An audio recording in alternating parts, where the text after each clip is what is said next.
White. Wide open, Torrence! Oh, baby, touchdown! How do you leave the best receiver in the NAIA that wide open? You show,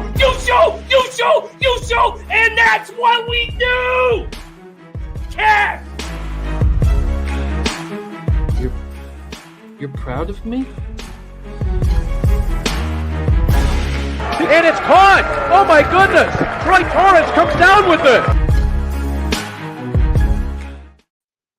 Welcome all to Bankroll Blitz right here on Pub Sports Radio. Happy Tuesday, November 7th to all of you. It's 8 p.m. Eastern, which means it is time to break down the entire Week 10 NFL card.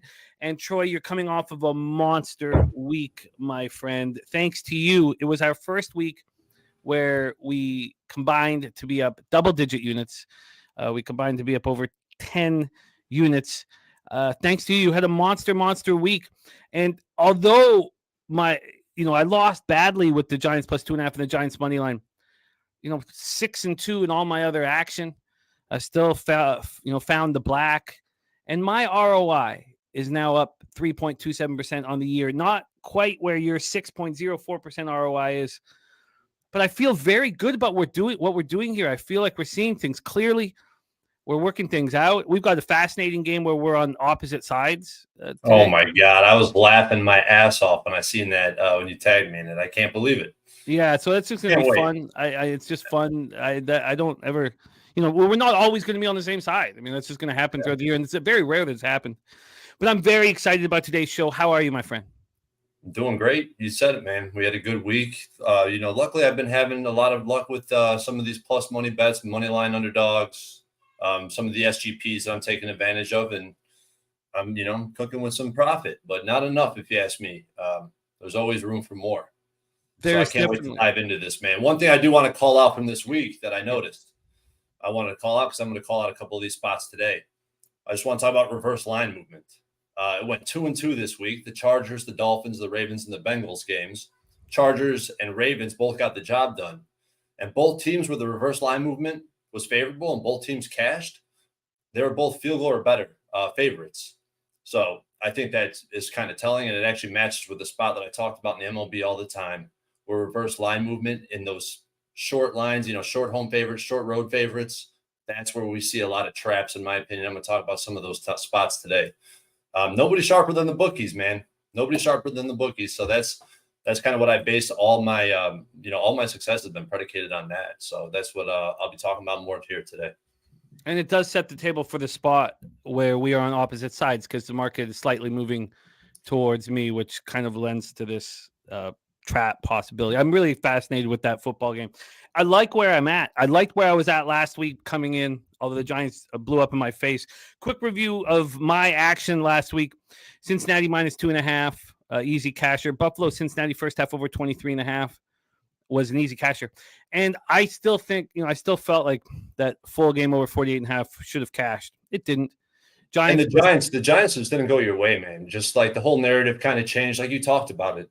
It changed it so dramatically. And then Daniel Jones, DeVito, come on. I mean, that's kind of tough luck, brother. Yeah, and you know what it made the day easier to just give up on that spot. As soon as he walked off the field, DeVito walked onto it. Rams, Packers under 39.5 was very easy. Washington plus 3.5 was very easy. The Saints minus 7.5 was not, even though it's still, with that kick goes through the 48-yarder. I mean, it cashes, but it wasn't a great bet, and I deserve to lose that one. Tampa Bay plus 3. Maybe I was a little fortunate there. And the Chargers Jets under 41.5 was very easy. Very easy. For you, Troy, what a monster week you had. Overall, you went 14-7 plus 8.87 units. So you're back up double-digit units again. 82 and 85, hitting at 49.1%, but your average line is plus 146. And a huge week. You started with the loss on the Titans plus 3, but you cashed the teaser Titans plus 8 in the under 43. You cashed the Treylon Burks over 22.5. I was lucky to cash that one. Dolphins money line was a loser. Chiefs Dolphins under 51 was a casher. Dolphins plus 8, Browns minus 1.5 cashed. Bucks plus 3 cash, but the money line lost. The teaser Ravens plus $1, 8.5 cashed for you. The Ravens money line, Falcons money line lost. Ravens money line, Browns -2, teaser cashed. Titans +8.5, Giants +8.5, lost. Barkley over 77.5, rush yards cashed. Barkley anytime touchdown, lost. Eagles -3 and Bengals -2.5 was cash for you. A Mixon over 59.5 rush yards, lost. The run game from the Bengals is so weak.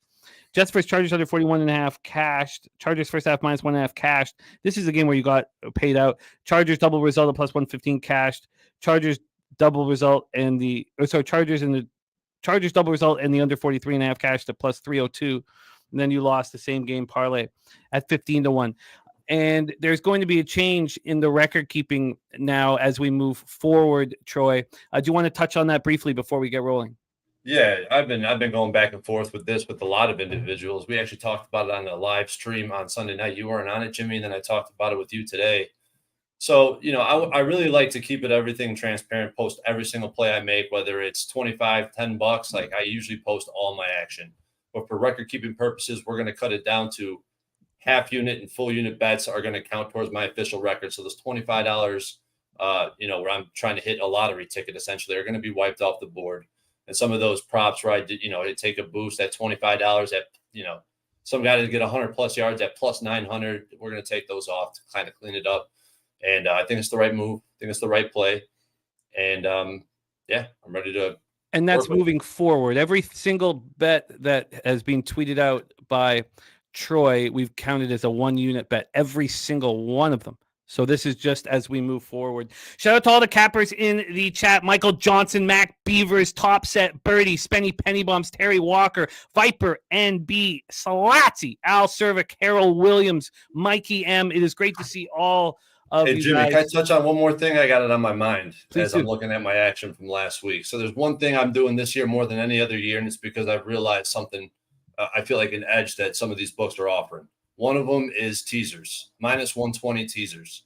I'm finding a lot of profitable spots. There's a huge edge in my opinion. I don't think the teasers are going to be along for very, very, maybe a few more years at best. So take advantage of it while it lasts.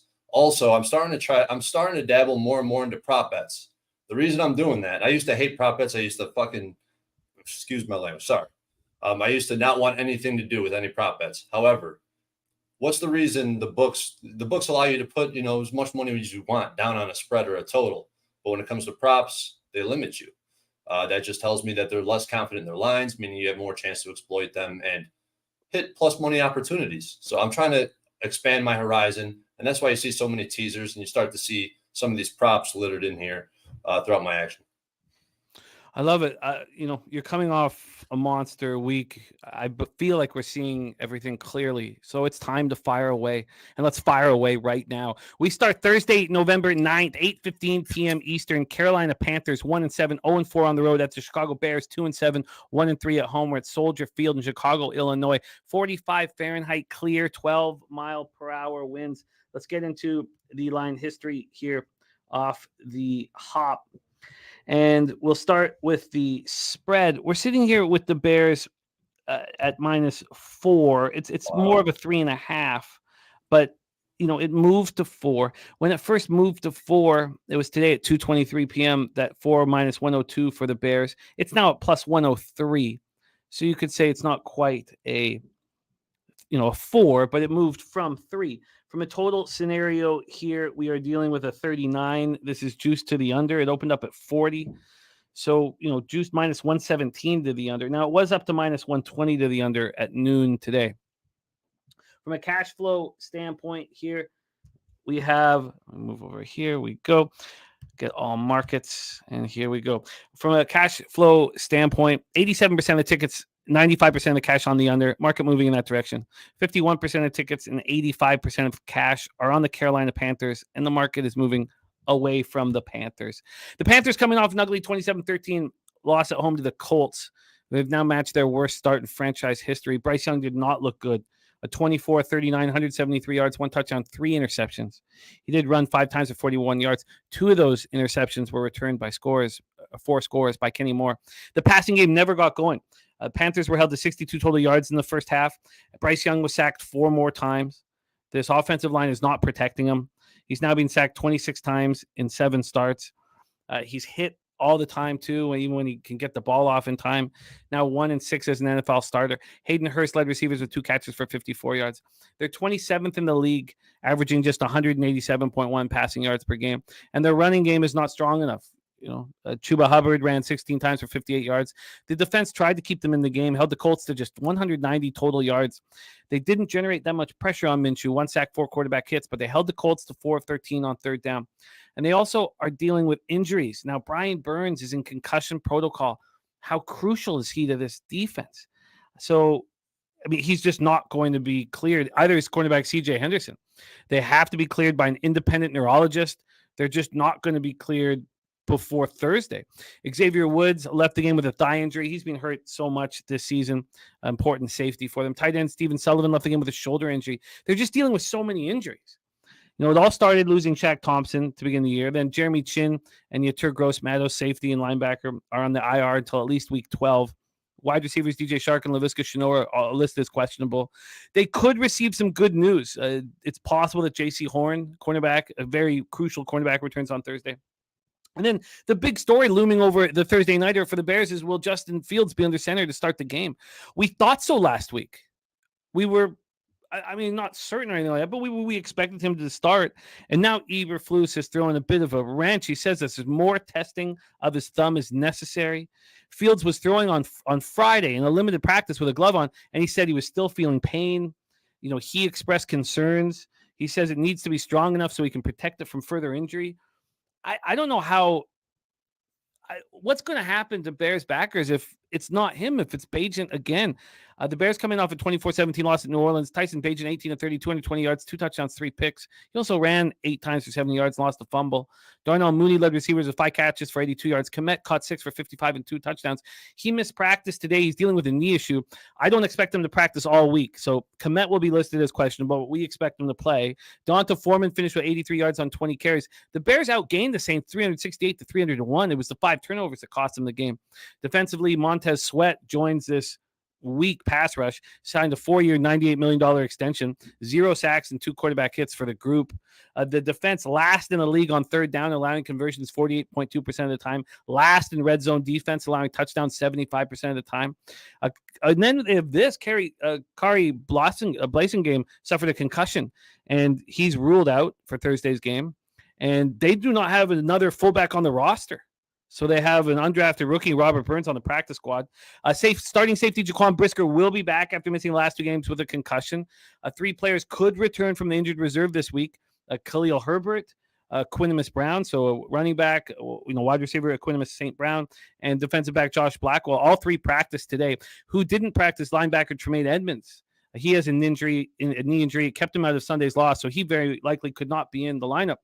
With all of this unknown and injury issues, I just don't understand how it's capable to put together a legitimate game script unless part of your bet is saying, oh, I'm betting Fields is at quarterback, or I'm betting that Fields won't be at quarterback, or I'm betting that Brian Burns will be unavailable. I find this extremely difficult to put together a game script. Take it away for us here, Troy. Thursday nighter, Panthers, Bears at Soldier Field. Yeah, these 2 teams have pretty much been the worst teams in the NFL up until this point. I mean, the Cardinals and the Giants are starting to give them a run for their money, but this line at 3.5, 4 points is starting to tell me that Justin Fields is going to be playing. I mean, it looks like he's probably going to be in, which means the variance in this game is insane. Like you said, how do you put together a game script? How do you set an appropriate line when we don't know who's playing? But the bookies, they know who's playing. I don't know exactly what they're doing with this line. I'm trying to figure that out as this week progresses, but we're getting close. So the fact that it's at 4 and it's already Tuesday night, I'm really thinking Fields is going to be playing in this game. If you're looking at for closing line value, I think you take the Panthers now because I still think there's a non-negligible chance that Bagent, Fields is ruled out and Bagent starts. And if that's the case, this line is going to tank below the 2.5. If Fields is ruled in, what I'm going to do is I'm going to watch that line rise up, let the public ape in on Thursday afternoon. And I'll grab an under. Hopefully it's, a better number than it is right now, but I won't be scared to take an under in this game based on what I've seen. And I want to talk about in this game, I mean, things have kind of changed now and the market looks a little bit different than when I put my analysis together. But I want to talk about the importance of the 3 because I mean, it's kind of counterintuitive to what a lot of cappers do, but I think it's important to talk about. At Pinnacle, when the home team is laying 3 points and the total is less than 42, like we have in this case, the road team is 7-3 ATS. So the road team covers as 3-point dogs. But when the home team is laying 3.5 and the total is less than 42, the home team at that point, the 7-3 ATS, it completely flips.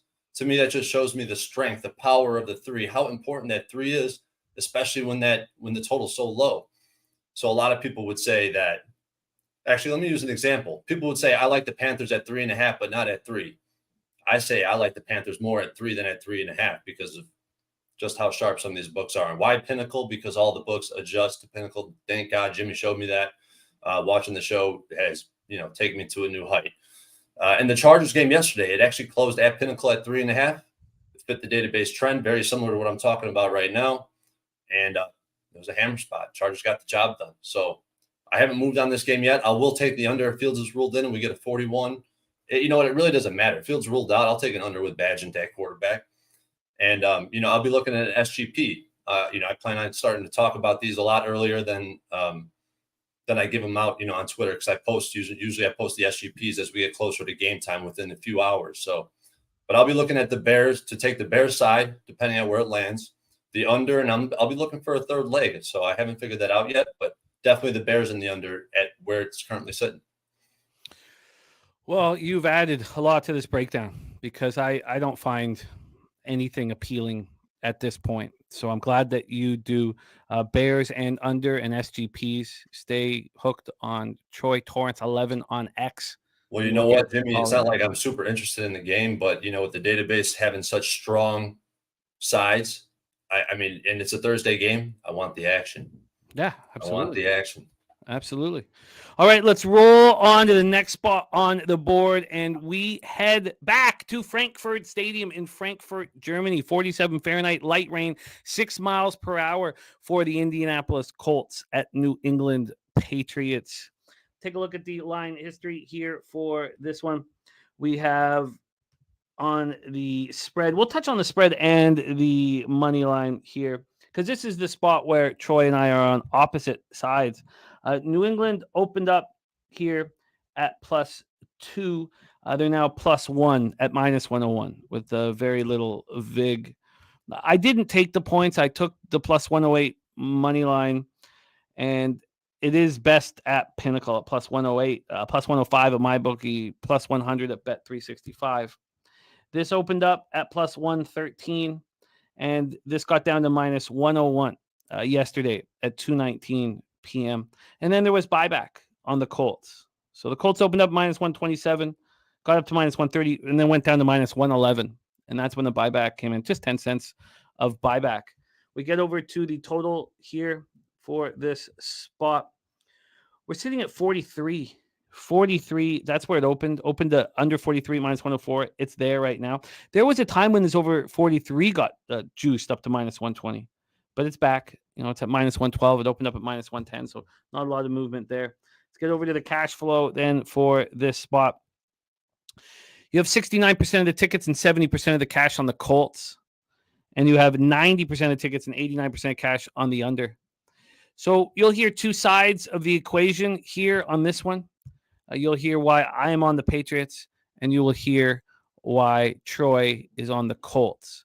I find this game very similar to the Colts game last week, where you were buying the Colts very low and selling the Panthers very high.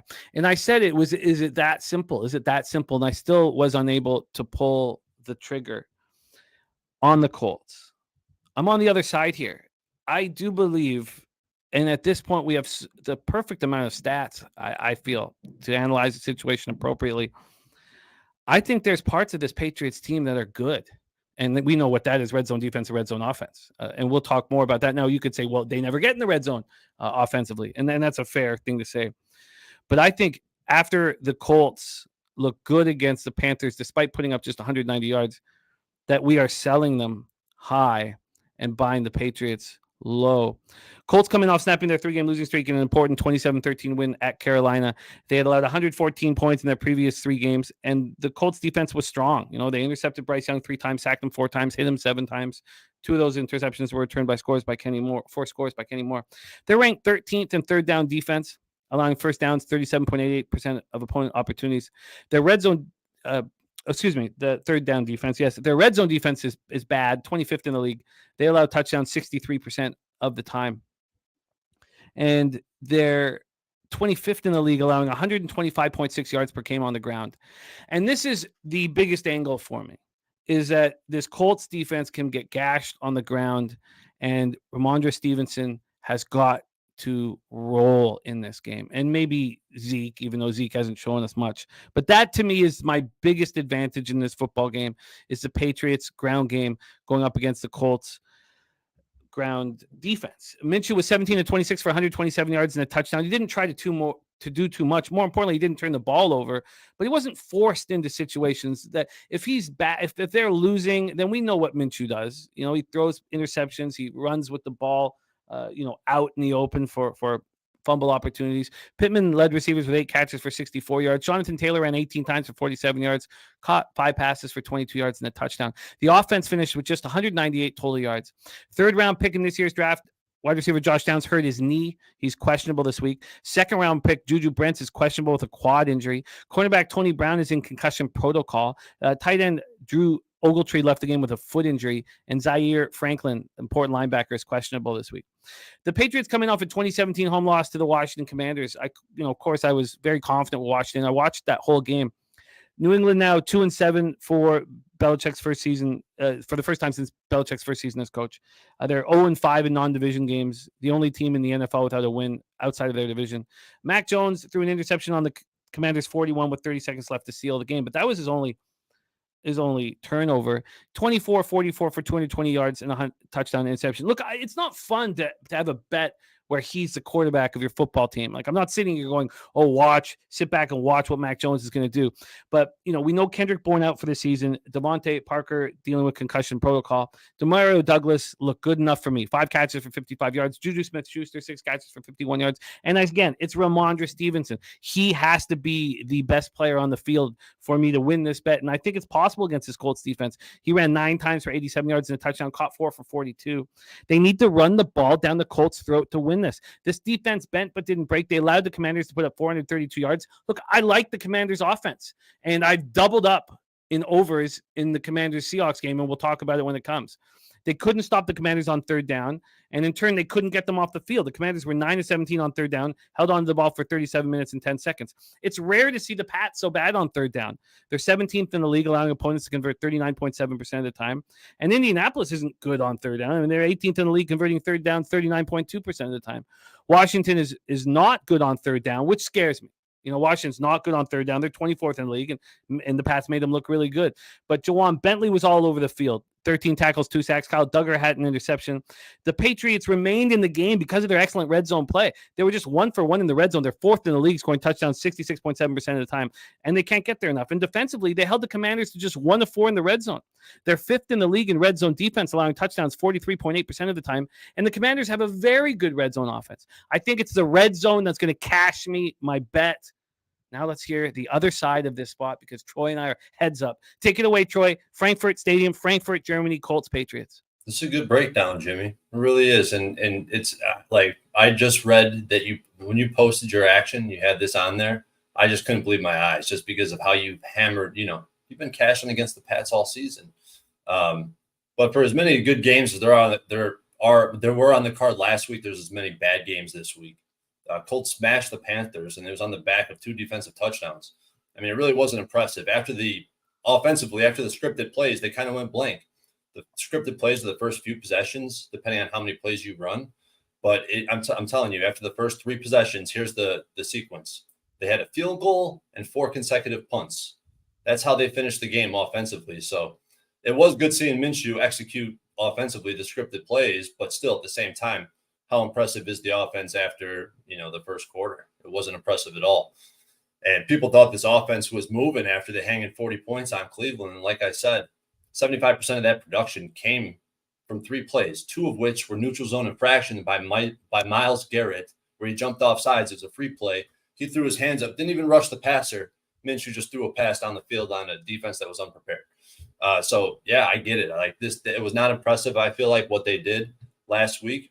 And this Panthers defense is rated 29th per PFF. So it was kind of confusing seeing what happened in that game. So I had to go back and watch. But it's easy to slow down. At the same time, when you get a massive lead, they put up 20 points in the second quarter. They were up 20-0 in the blink of an eye. And when that happens, you see a lot of teams let off the start hitting on the brakes a little bit and get a lot more conservative with the play calling and with how they approach the game in general. Defensively, these two teams are currently, I would say evenly matched. I would give the Colts a slight edge based on what I'm seeing on PFF. And the Patriots, I mean, let's talk about them. I mean, it's ugly, right? I mean, they lost the Commanders as 3-point favorites. Take away one long run by Ramondre Stevenson, the offense looks a lot worse in terms of yard per play and efficiency numbers. Commanders had their way with the Patriots on third down, like you're kind of talking about that a little bit. I mean, it's bad, this team on third down this year. Mac Jones posted one of his highest grades this season per PFF, and that consisted of a 50% completion rate, 1 touchdown, 1 pick, and a 29.5 QBR. That's a complete embarrassment what Mac Jones has been. Offensively, I think the Colts have a better offense. I think they have the edge. Defensively, I give the edge to the Colts. I do think they can get gashed on the ground, but this Pats offense hasn't been gashing people on the ground. They're 25th in the NFL in yards per attempt. Situationally, I give the edge to the Colts. They still have something to play for. I feel like the Patriots are dead in the water. You think they're looking forward to going to England after knowing they're not going to make the playoffs? They don't like the QB they play for, and I can't blame them for it. They have 1 rookie on defense, 1 rookie on offense, and everyone else has an NFL tenure of at least 3 years, most of which are well over 4 years. Because I bring that up because I'm saying that, like, rookie, teams that are really bad, if you have a bunch of rookies and guys who are trying to, solidify themselves in the NFL, are going to play their ass off. They're going to work hard. They're going to still have that team camaraderie, in my opinion, because it's a must if you want to be signed to an NFL roster. However, I don't think the Pats really have that going in their it's not really in their wheelhouse at this point. I'm on the Colts -1, and you brought it up, Jimmy. It doesn't really apply to this game, the reverse line movement. And the reason why is because the home road dichotomy, when it's in London, it's really hard to tell what's going on based on the way I have my database set up. So I really have nothing from the database on this, but it's really, I'm playing the spot situationally, thinking that the Patriots are not looking forward to this game.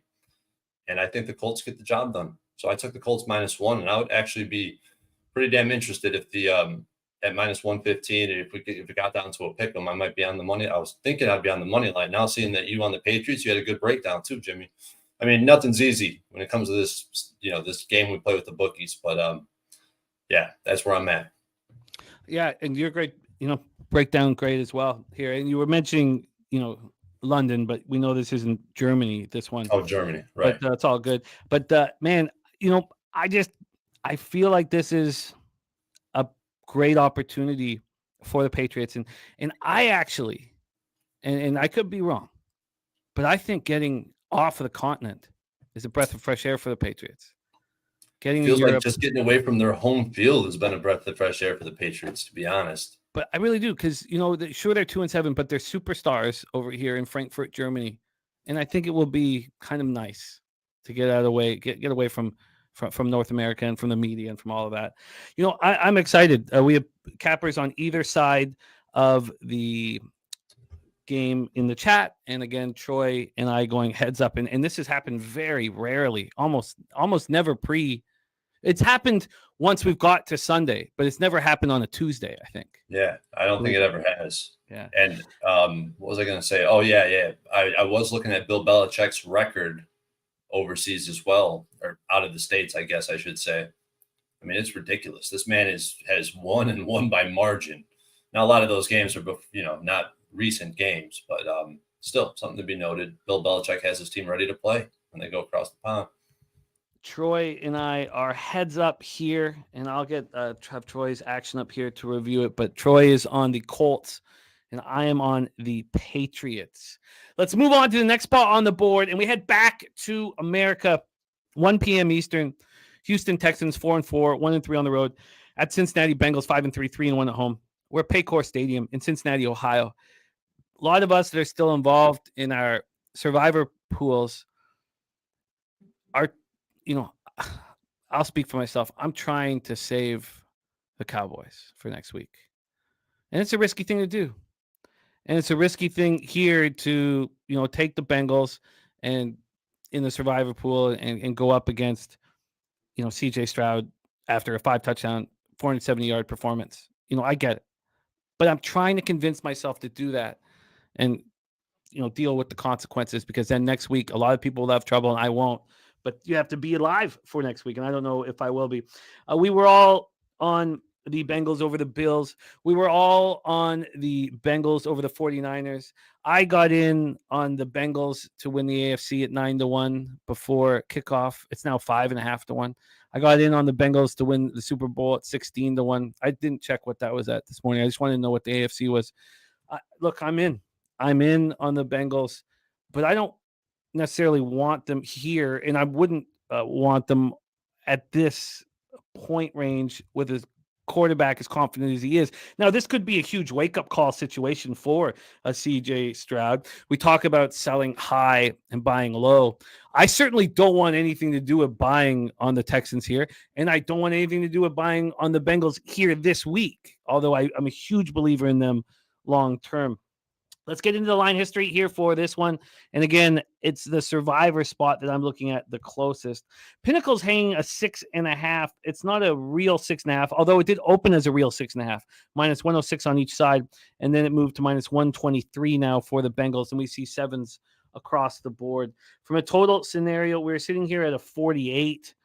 This opened up at 46.5. It's climbed a 1.5 to 48. From a cash flow standpoint here, we have, get over to this spot here. We have 26% of the tickets and 40% of the cash on the Texans, and the line's sort of moving away from them, as after the game Sunday, that line, the Pinnacle line. 65% of the tickets, 82% of cash, and we've watched it climb up. Al Cervix said, Jimmy, Houston lost on the road to Charlotte and Atlanta and struggled to score. Yes, we know the difficulty of playing on the road, and we saw it from Will Levis, and Will Levis is on the road again this week. It's difficult for these young quarterbacks. It's difficult for any quarterback to go out on the road and succeed. 52 Fahrenheit, partly cloudy, 6 miles per hour. Houston comes in off a wild 39-37 victory that saw Stroud throw for 5 touchdowns, rookie record 470 yards. Texans finished with 496 total yards. Everything was going for them. Noah Brown caught 6 for 153 and a touchdown. Tank Dell caught 6 for 114 and 2 touchdowns. Dalton Schultz caught 10 for 130 and a touchdown. They struggled to run the ball. Damian Pierce hurt. Singletary did not look good. 13 carries for just 26 yards. They struggled on third down, 3 for 11. And that's unusual for this Texans offense. They're 8th in the league on third down, converting 42.3% of the time. They went 3 of 4 in the red zone. This is a situation where CJ is showing great gains. They're just 24th on the season, scoring touchdowns 48.2% of the time. But over the last 3 games, they're 8th in the league, scoring touchdowns 70% of the time. And the game became more complicated when the Texans lost their kicker, Kaimi Fairbairn, to a quad injury. It became easier for him after they lost their kicker. I was like, Jesus, I thought it was all rosy daisy after he went out. Yeah, well, it shouldn't have been. Dare Ogunbowale, that 29-yard field goal. He's the first non-kicker or punter to make a field goal since Wes Welker did October 10, 2004 for the Dolphins against New England. He handled the kickoff duties in the second half. It's fun for a team to have these role players stepping up, and they're an excited group here. And it could be a huge wake-up call going over to Paycor. Fairbairn is questionable this week. The defense couldn't get any red zone stops against the very pedestrian Bucs offense. They allowed the Bucs to go 4-5 in the red zone. They're usually much better there. They're 14th in the league, allowing touchdowns 51.7% of the time. They finished with 2 sacks, 5 quarterback hits, and they're dealing with a ton of injuries right now. Safety MJ Stewart injured his shoulder. He's listed as questionable. Defensive tackle Hassan Ridgeway left in third with an ankle injury. He's out. Linebacker Jake Hansen hurt his hand in the third. He's listed as questionable. Wide receiver John Mechie left in the second half with a rib injury. He's questionable. Safety Jimmy Ward injured his hamstring. So, he's listed as questionable right now. But that's, MJ Stewart and Jimmy Ward. And that's a problem if they're not there. And then Robert Woods and Damian Pierce, who missed last week's game, are they're still listed as questionable. Bengals coming off their 4th straight win, an impressive 24-18 victory at home over the Bills. They're making us a lot of money. Burrow 31-44 for 348 yards, 2 touchdowns, no interceptions. They were 8 of 15 on 3rd down, 2 of 3 in the red zone. T. Higgins caught 8 for 110. Tyler Boyd caught 3 for 56. Jamar Chase caught 4 for 41. He injured his back making a catch. I've listened to him, interviewed. I tried to get as much information as I could, and I think he's going to play this week. That's what I think from him. I think he's going to play. We know they have huge games coming up, divisional games, but I think from listening to him talk that he will play. See if that blows up my face, but I don't see how it could unless, the only thing I'm looking at doing is taking Cincinnati in Survivor. Mixon continues to struggle on the ground, 14 carries for 37 yards and a touchdown. This is a big problem. Cincinnati's last in the league, rushing for just 75.9 yards per game. The defense didn't get a ton of pressure on Josh Allen, but looked very good throughout. The Bills are tied with the Eagles as the best 3rd down offense in the league, and they went 7-12 against the Bengals. But the Bengals bent but didn't break. Taylor Britt had another big game. They finished with a sack and 5 quarterback hits. And I just believe in this team completely and totally and expect them to put me in a nice money-making situation come playoff time. Take it away for us here, Troy. Texans, Bengals at Paycor. So I faded the Texans successfully this past week, but it definitely wasn't pretty. Definitely felt a little bit lucky, but at the same time, I felt a little unlucky too with that 40-second drive and just how bad the Tampa Bay Bucs were in the red zone. I mean, 4th and goal from the 9. I mean, it just looked like pitch and catch, no problem for C.J. Stroud and the Texans to put up points.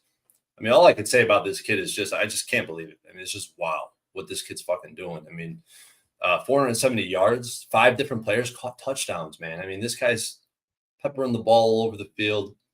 I mean, a lot of these were deep strikes. I mean, this ain't dink and dunk football. This guy's throwing the ball downfield. He's driving it downfield. I mean, it's really impressive. But we talked about regression from that Bucs defense a little bit, being 1st in red zone, but last in 3rd down defense. We talked a little bit about that last week, and I think there's something to that. So maybe put a little bit too much eggs in that basket. And, maybe I got to reconsider how that's built into my model a little bit, especially early in the season. But the issue is the Texans gave up 37 points to the Bucs. Rachaad White had some running lanes, and the Bucs are terrible on the ground. Baker was efficient, making big plays down the field. And for the 2nd straight week, we cashed with the Bengals, making a crap load of money with this team. And it's such a beautiful thing.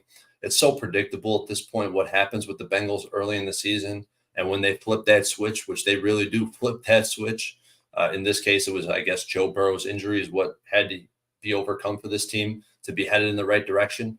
But there's one thing's for sure. I'm not deboarding this Bengals train at this point. I didn't do it last year, and it paid out. I don't think they lost at home last year after week 2 or week 3. They just continued to win and cover. I don't think they lost it after week.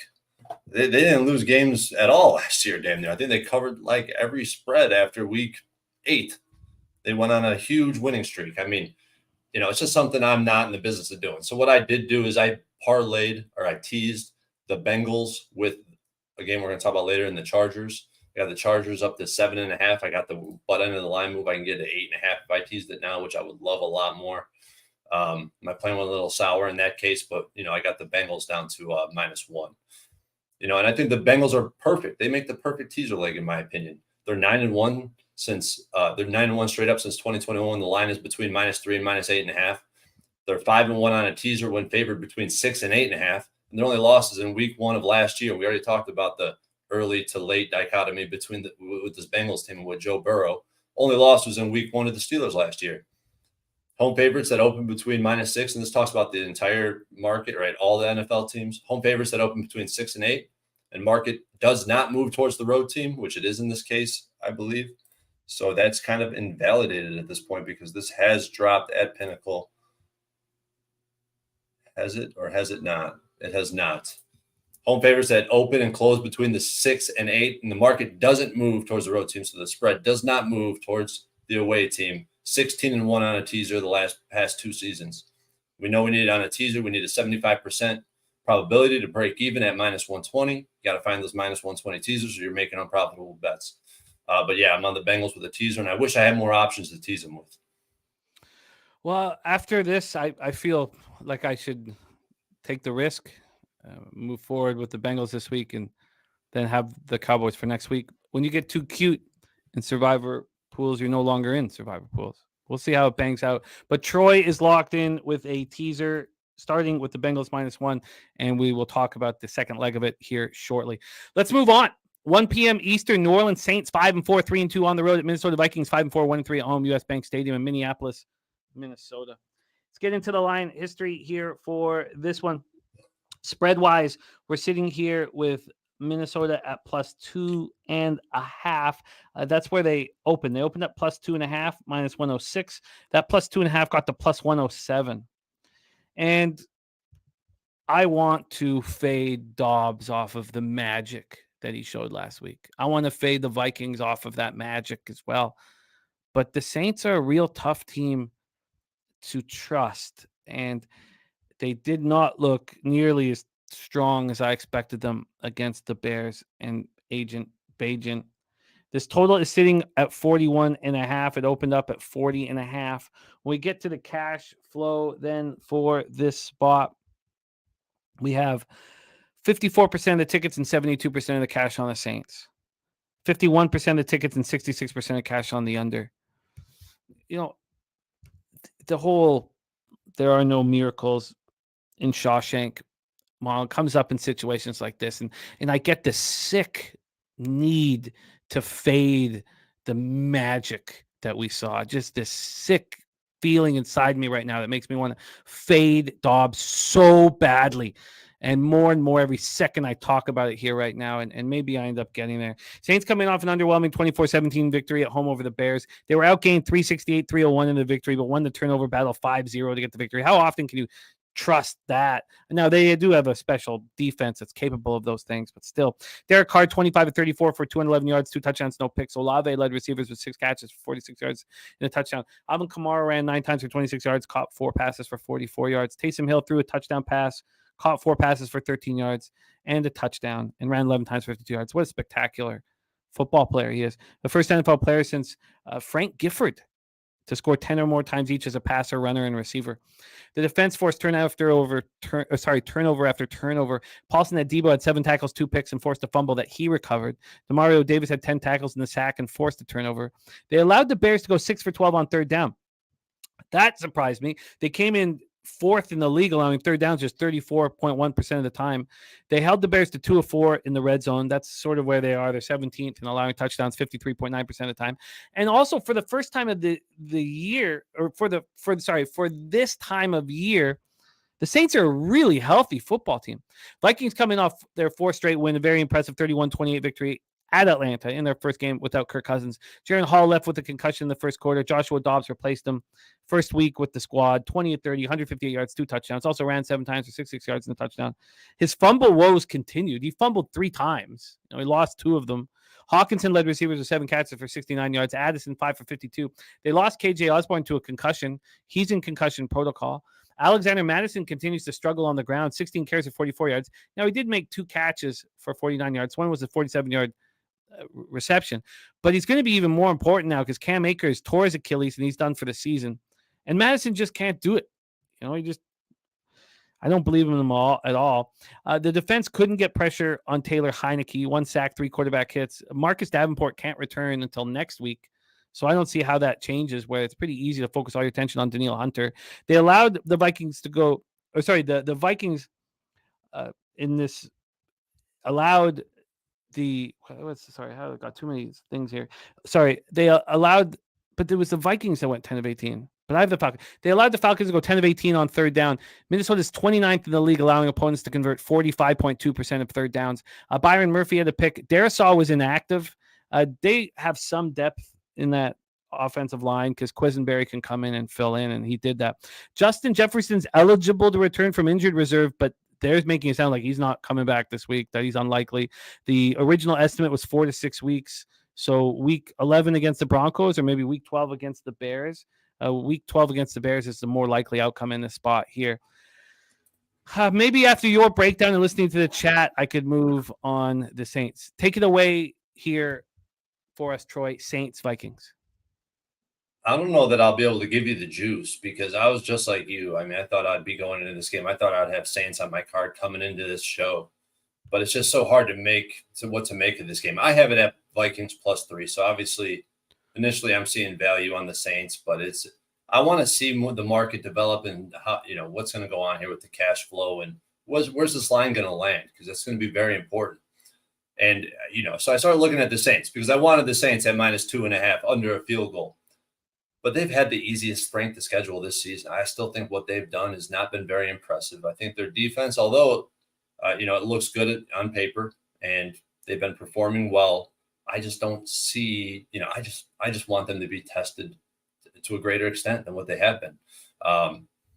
And in the past 2 weeks, the offense actually has looked a lot better against the Colts and the Bears. They put up some points finally, way more successful in the red zone, still only 28th in the NFL.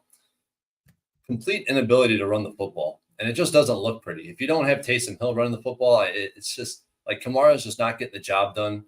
And I think it's more than just Kamara. It's not Kamara. I'm not saying it's Kamara's fault. It's the entire scheme. It's the offensive line. It's everything, right? It's football, 100% a team game.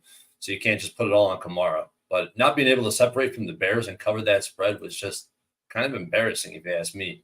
They have a bad offensive line. That's per PFF. Bad pass blocking and run blocking. I think they're poorly coached, in my opinion, and I think the defense is a little bit overrated. And to me, that's the truth of the matter at this point. Vikings, on the other hand, who knows what to expect? Josh Dobbs posted his best PFF grade of his entire career with a new team after not taking any snaps at practice, from what I read.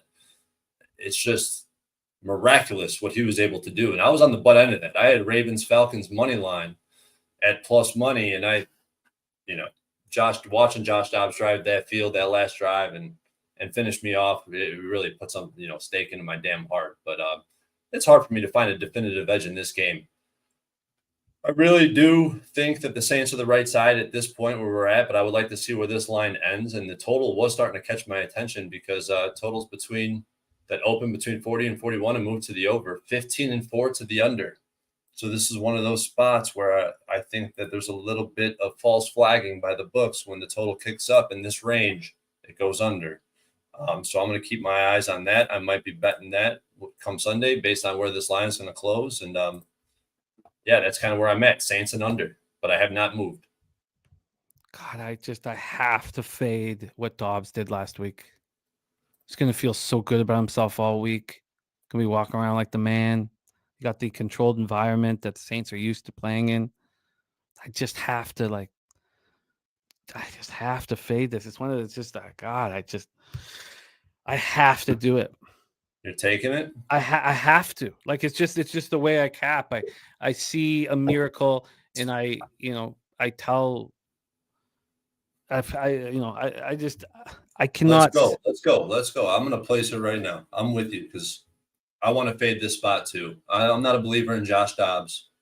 Best game of his career. How lucky was this performance? He was scrambling around. I think that the Saints could at least bottle some of that bullshit up that he was able to produce. So I'm with you. The thing I just need to think about is what we saw with Vegas is a complete change in the locker room, complete change everywhere. The thing is that Cousins is likable. He's a liked guy. I just have to fade the magic here. Have to fade the magic. As DG says, Dobbs teams put up points. No, the defense has been leaking oil. They have not looked good, but they get those big plays. Yeah, I'm with you because a lot of my thesis this year has been fading the Vikings, and I haven't been doing so successfully the past few games. I'm going back to the well. It's official. I'm moving on the 2.5. I think that I will as well. What are you getting that 2.5 at? I'm looking for it right now. Because I think it's gonna. Wouldn't it end up being a 3? Oh no, 2.5 is a pick'em price. Wow, why did I think that it had moved to 3 at these other? Yeah, books? It's at a pick'em. It's at a pick. Yeah, it's at a pick'em. I'm grabbing it -110. And I just have to fade that magic here. Let's go. I like it. What are your thoughts on the total? Well, this is what I actually sent you this trend a while ago, and maybe I structured it a little bit differently when I sent it, but this is that range between 40 and 44 when those totals move up, they go under just an incredible rate. Like 79%, 15-4. It's a pretty sizable sample of totals that go up at Pinnacle, move to the over. They go under, man. And it's by margin. It's just blows my mind. Yeah, I hate backing a team after winning the turnover battle 5-0. They just seem to look past the Bears, and could they do this again? Slatsy says Dennis Allen will never see my money. Carr yelling at receivers, blaming everyone but himself. He says he needs the 3. All right. Okay. I will say too, the Vikings defense, I was really down on. I thought that they would start falling apart once the film got out on them and offenses learned how to attack them. But it just looks like Flores is on another level, man.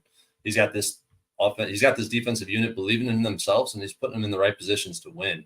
But at some point, I just feel like the bottom's got to fall out on this team.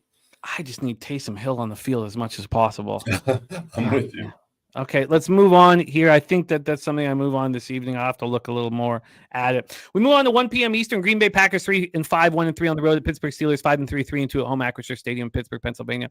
Last week, the first play that jumped off the page at me was the Eagles. I felt like they just, I have a bias of watching the Cowboys go in there and shit the bed, and I didn't move on it. I just felt like it was too public, and that's the exact same thing I feel here.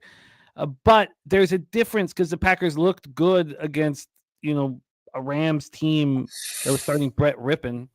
So I can understand why everybody wants to fade the Steelers, and that's what everybody is doing. And I try my very hardest to not do what everybody's doing. That's all every week I'll try so hard not to be on that biggest public spot on the board. And that's what we see here. Let's take a look at the line history for this spot. The Steelers opened up at Pinnacle minus 3.5 at plus 104. It really was sort of a 3, a juice 3. That plus 104, that minus 3.5 at plus 104 turned into a minus 104 yesterday morning. And then there was a big move on the Packers. That Packers plus 3.5. There was a 22-cent move yesterday afternoon at 2:14 p.m. They were sitting around that minus 130 spot, and then it started coming down again. Right now, at the 3.5 number at Pinnacle, the lines move towards the Packers. That's the situation right there at Pinnacle. From a total scenario here, we have a 30. We see 39s. This opened up at 37. It moved to 38. It was a regular 38. Now it's a heavily juiced to the over 38, minus 121 to the over. So maybe it's more of a 38.5 or a 39. Let's get into the cash flow here for this one. You have 92% of the tickets and 95% of the cash on the Steelers. Steelers have been good to me this year.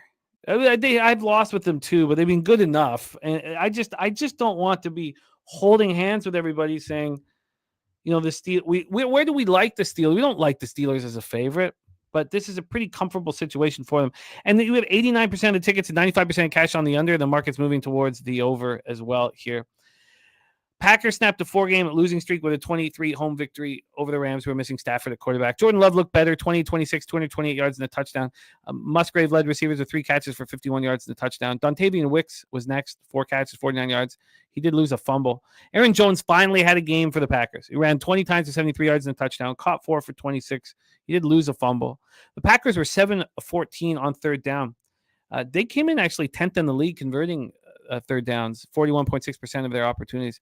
They were 1 for 4 in the red zone. They're not that bad there. They rank 18th, scoring touchdowns 51.9% of the time. However, they have struggled there recently. And, in the last 3 games, they're only catching 36.4% of red zone opportunities. The defense didn't put much pressure on Rippon to stop him. They didn't have to. I mean, 1 sack, 4 quarterback hits, held the Rams to 10 first downs, 187 total yards.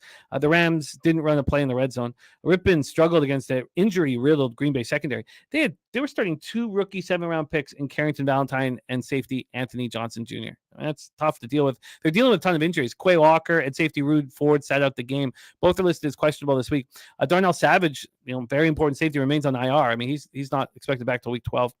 Kenny Clark injured his shoulder. Defensive tackle, he's listed as questionable. And Christian Watson has a chest injury, back injury. He's listed as questionable as well.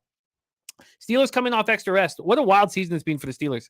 29 teams during the Super Bowl era there have been 29 teams to give up more yards than they have accounted for in each of their first 8 games. And this is the only team in NFL history that has a winning record over that stretch. It reminds us, the Vikings last year getting lucky. They were last seen a 2016 victory at home over the Titans on Thursday night. 4 of Pittsburgh's 5 wins this season have come when they trailed entering the fourth quarter. All of Pittsburgh's victories have been in 1-score games. Kenny Pickett underwhelmed again. It was enough to get the win. 19 of 30 for 160 yards and a touchdown. Deontay Johnson caught 7 for 90 and a touchdown. Jalen Warren ran 11 times for 88 yards, caught 3 for 69. Najee Harris actually looked better. He ran 16 times for 69 yards. They were much better on third down. Now, an important note, though, is that the Titans were the best, and we'll talk about this in the Titans game, but they were the best defense against the run last year. They're bad this year against the run. So we have to kind of, fix that bias of the Titans being a great run defense. But they were much better, the Steelers, on third down, 6 of 12. They're 21st in the league in that stat, converting third downs 36.7% of the time. They were just 2 of 4 in the red zone. They struggle there. 27 scoring touchdowns on just 46.7% of their drives. And Broderick Jones making his first NFL start at right tackle, first-round pick. He did great there. The defense was all over Levis, sacked him 4 times, hit him 10 times. Titans went 3 of 13 on third down. This Steelers team's 19th in the league, allowing third downs 40% of opponents' opportunities. Held the Titans to 1 of 4 in the red zone. They're good there. 8th in the league, allowing touchdowns on 45.5% of opponent drives in the red zone. And both of those stats, they're much better at home than they are on the road. They struggle in those spots on the road, and they're quite good at home. This run defense has regressed. It's in 2021, the Steelers' run defense was the worst in the league. They're moving in that direction. The return of Cam Hayward was supposed to help that after missing 6 games with groin injury. It hasn't.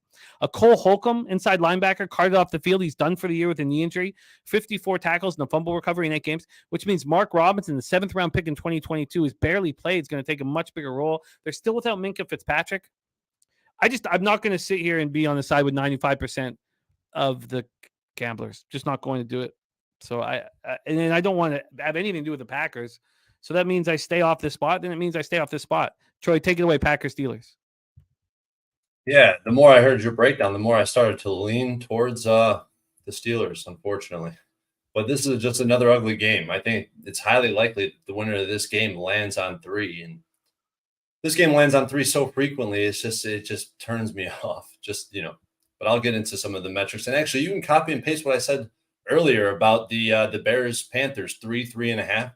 That applies here. Low total, right? I have that right here. Yep. This line's currently sitting at like a minus 3.25, so it's kind of in between. But where that lands is going to be very important. Maybe I move on Sunday, but I don't have no action right now. But just want to touch on a few things in this game. We know, if anything, the Steelers, they could apply pressure on the quarterback. Now, they haven't been great like we expected, but they've been above average, well above average. Jordan Love under pressure is a damn potato. Kept clean, 65% completion, 10 touchdowns, 5 picks. Under pressure, 43% completion, 2 touchdowns, 3 picks. I think it's highly likely that, they should be able to get pressure on Jordan Love and force him into uncomfortable situations.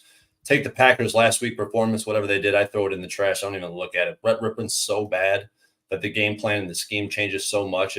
It's just not even worth looking at that game.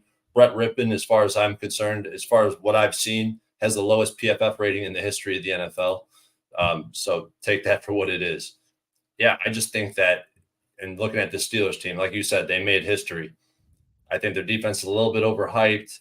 Kenny Pickett, he is uptrending, but not that significantly. It's not like he's in a good territory yet, and he's not putting up good numbers, that's for sure. And their offensive line still has major issues.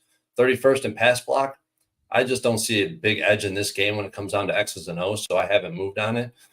But that 3.5 number, if it stays at 3.5, the database would say take the Steelers. It jumped off the page at me. Everybody caps differently, but I don't want the spot that I know is jumping off the page at everybody. And we'll see how it bangs out. Interesting look. The Packers finally got a little bit out of their first half doldrums last week. They actually scored a touchdown in the first half. But Dennis Garcia says first half under, just keep betting the Green Bay profile first half unders, and then second half over as well. But what do you think that this is just a very? I mean, it's tough when we're dealing with these totals. There's one low total at this number that I've gone underneath, but we see it moving towards the over. Do you have any interest in trying to get underneath this? No, I actually think I'm off the under because these totals that kick up, we see it moving up, and when they're low and they start moving up, I think the books are kind of showing us their hand in that case. And these totals that are low and they start going over or start moving to the over significantly, they go over. So I really have no interest. I really don't know what to expect in that game. Like, it's just, I mean, I would expect exactly what everyone else is expecting. No offense, a close game, Steelers win. It's just, and when I'm, like you said, you don't want to be on that. It's just so clear that it's unclear to me. 95% of the cash right now on the Steelers. And I just don't want to be in that group. Al Cervic says another shit show, Troy. Another shit show. Let's move on. 1 p.m. Eastern, Tennessee Titans 3-5, 0-4 on the road at the Tampa Bay Buccaneers, 3-5, 1-3 at home at Raymond James Stadium in Tampa, Florida, 84 Fahrenheit, mostly cloudy, 8 miles per hour. Let's get into the line history here for this one. Bucks, Titans. We have here, and the Bucks have been really good to a lot of us this year. They're a pretty predictable team. So to see them be so bad through the air against the Texans and then so bad in the red zone was shocking. Absolutely shocking. Maybe you're only comfortable backing them in these situations at home. They open up at -1 at -106. That's exact. Oh, now it's -1, -101. So there's been a 5-cent move at that number. We should probably look at the money line instead, though. Let's go over to the money line for this spot here, because that 5-cent move at the -1 towards the Titans. The money line will tell us a better story. On the money line here, we have Pinnacle keep holding the Titans at -104. They open up at +101, so there's no difference. But this did get to -112, on Sunday night, very late, around midnight. From a total perspective here in the Bucks-Titans game, we're sitting at a 39. This total opened up at 39. It dropped down to 38 and is back at 39. When we take a look at the cash flow for the Titans-Bucks spot, we'll talk about both money line and the spread. On the spread at +1, 43% of the tickets, 75% of cash on the Titans. Same thing on the money line, 41% of the tickets, 65% of cash. And then 75% of the tickets and 80% of cash is on the over. Top Set says Bucks and over. Sky Dragon says my favorite over of the week. He says he believes in Levis, doesn't believe in Tampa defense. Tampa has weapons, over. So a lot of over love here. Interesting. Titans come in off a 2016 loss versus Pittsburgh in Will Levis's first road start of the year. The Titans haven't won on the road all year. 0-4 right now on Tannehill's back healthy, but Vrabel's announced that Levis is starting quarterback moving forward. Levis was 22 of 39 for 262 yards and a pick. Kyle Phillips caught 4 passes for 68 yards. DeAndre Hopkins caught 4 for 68 as well. I think that was 4 for 60, though. I think I wrote 68 twice. I believe it was 4 for 60. Derrick Henry ran 17 times for 75 yards and a touchdown. The Titans struggled on third down, just 3 of 16 in that spot. They were also 1 of 4 in the red zone. They're 31st in the league in red zone scoring. They're getting touchdowns 34.6% of the time. Do we put a line through those stats because of their Tannehill stats? Possibly. Traylon Burks carted off the field late in concussion protocol. Defensively, they weren't able to dial up any pressure. 0 sacks, 1 hit on Pickett. Actually, 2 hits on Pickett. Their run defense, we talked about it in the last game, just when we talked about the Steelers, because they were the best in the league last year. They allowed 160 yards last game. Over the last 3 games, they're 29th in the league, allowing 148.3 yards per game.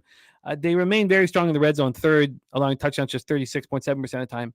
Steelers were 2 for 4 in the red zone there. And offensive tackle Nicholas Petty-Frere hurt his shoulder, and he's unavailable this week. The Bucs coming off their 4th straight loss, a wild 39-37 loss at Houston, unable to get stops. Their secondary was eaten alive by C.J. Stroud. They were outgained 496 to 332. The league's best red zone defense allowed the Texans to go 3 of 4. They put some pressure on Stroud, sacking him 3 times, hitting him 6 times, but it didn't matter.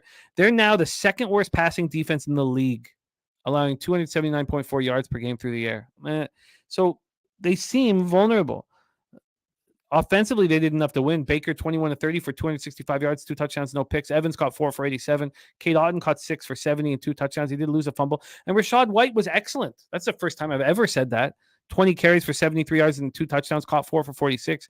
If he can continue to move forward, it'll be a huge opportunity for the Buccaneers defense because they're 30th in the league on the ground, averaging 78.3 yards per game. And quarterback Jamel Dean now in concussion protocol. Why wouldn't we be on the over that they're talking about here in the chat? Now, 75% of the tickets and 80% of cash are on that over. And then, if it was something that was concerning the books, I don't know why they went from 39 down to 38, opening up their arms to over money. They're still doing that at 39. Take it away, Troy. Very interesting hearing the cappers in the chat on the over. It's an appealing spot. What's your thoughts, Titans Bucks?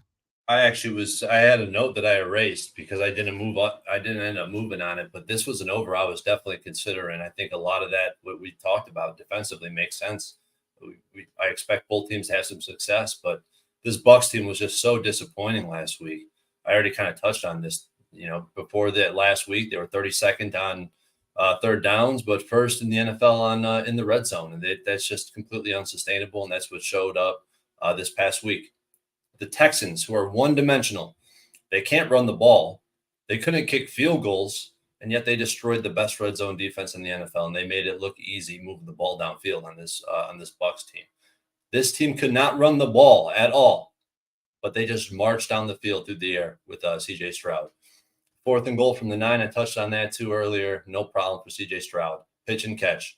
If you told me that the Bucs offense would be better than the Bucs defense through this point in the year, there's no way I would have believed you. But that's what the numbers suggest. Offensively, PFF got them ranked 17th. PFF got them ranked defensively 27th. And they can't rush the passer or cover in the secondary, apparently, based on what we've seen last week. And the Titans are still adjusting to the transition to the new quarterback, right? Will Levis. It's the new era has started. And I thought he was actually really impressive on Thursday night, given the circumstance. The Pitt pass rush, prime time, first career start on the road. Kid was making plays. He made some beautiful throws, some touch passes. I was really impressed with what I seen. Now, I know we're only 2 games in his sample of his career, but what I've seen so far, I think they made the right decision announcing that he's the starting quarterback moving forward. And this, like you said, this is the worst defense we've seen in Tennessee in quite some time, especially on the run D. They cannot stop the run. The run defense on PFF is graded out as 26th. Their coverage, 23rd. Their pass rush, 23rd. Usually we see a ferocious defensive line that stops the run and applies pressure. Not the case with the Tennessee Titans this year. Both defenses are weak. Makes me want the over. And I think, based on when I'm looking in the database, Bucs at -1, it's kind of telling. Home teams at -1, between 1 and +1 or whatever, between +1.5 and -1.5 are only 18 and 30 straight up. That's 37%. And if you just look at when they're favorites, it just cuts the sample in half.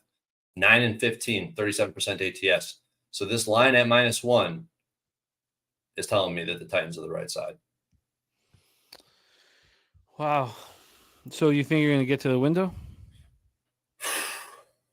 I'm not there yet. No, like you said, I'm a little bit biased too because the Bucs have been so good for me this year. Maybe I'm a little bit biased. They even cashed me out last week. Despite everything that happened, I'm close. I really am pretty close, Jimmy, in this case, but I haven't moved on it yet. I can understand the X's and O's taking everybody to the over. The Titans' weak defense and the Buccaneers, putting up 37 and getting a run game from Rachaad White. So why in the world would it open up at 39 and drop to 38?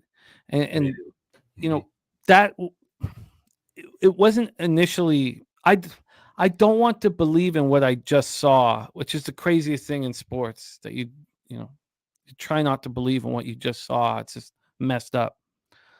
But at this point, I would be more if this opened up at 39 and was now at 40.5, I jumped there with you guys.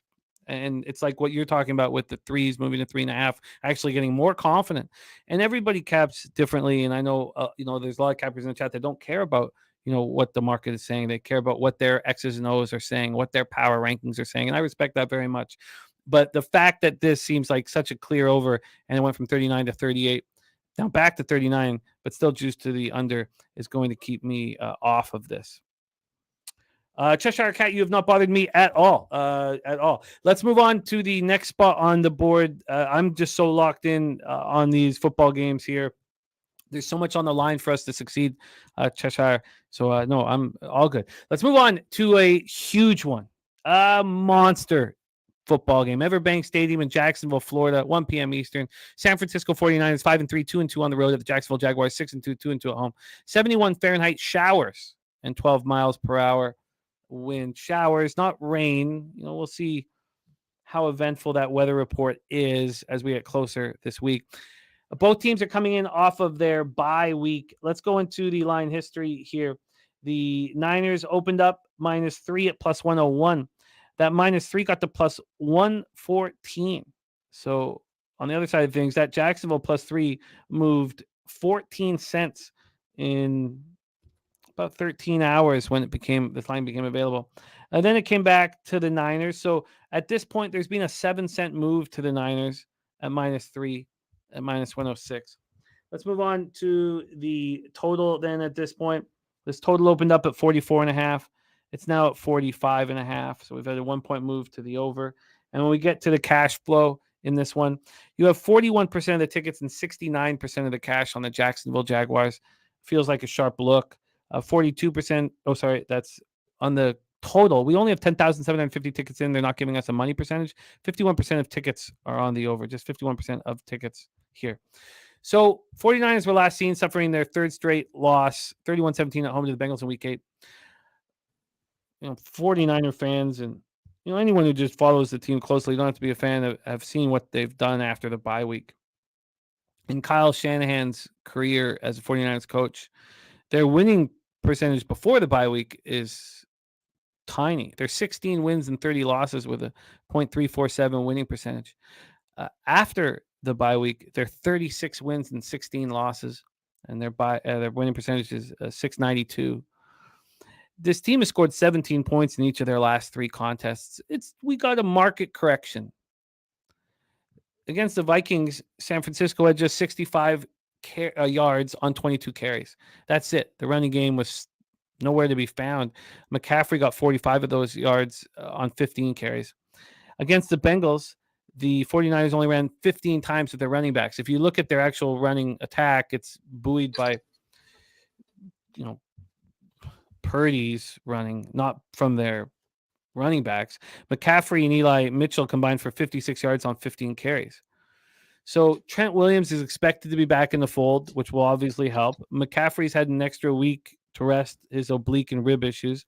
And the Niners will be without Aaron Banks. So Trent Williams is going to come back, but they're going to lose Aaron Banks at guard. He's going to be out for a few weeks with turf toe.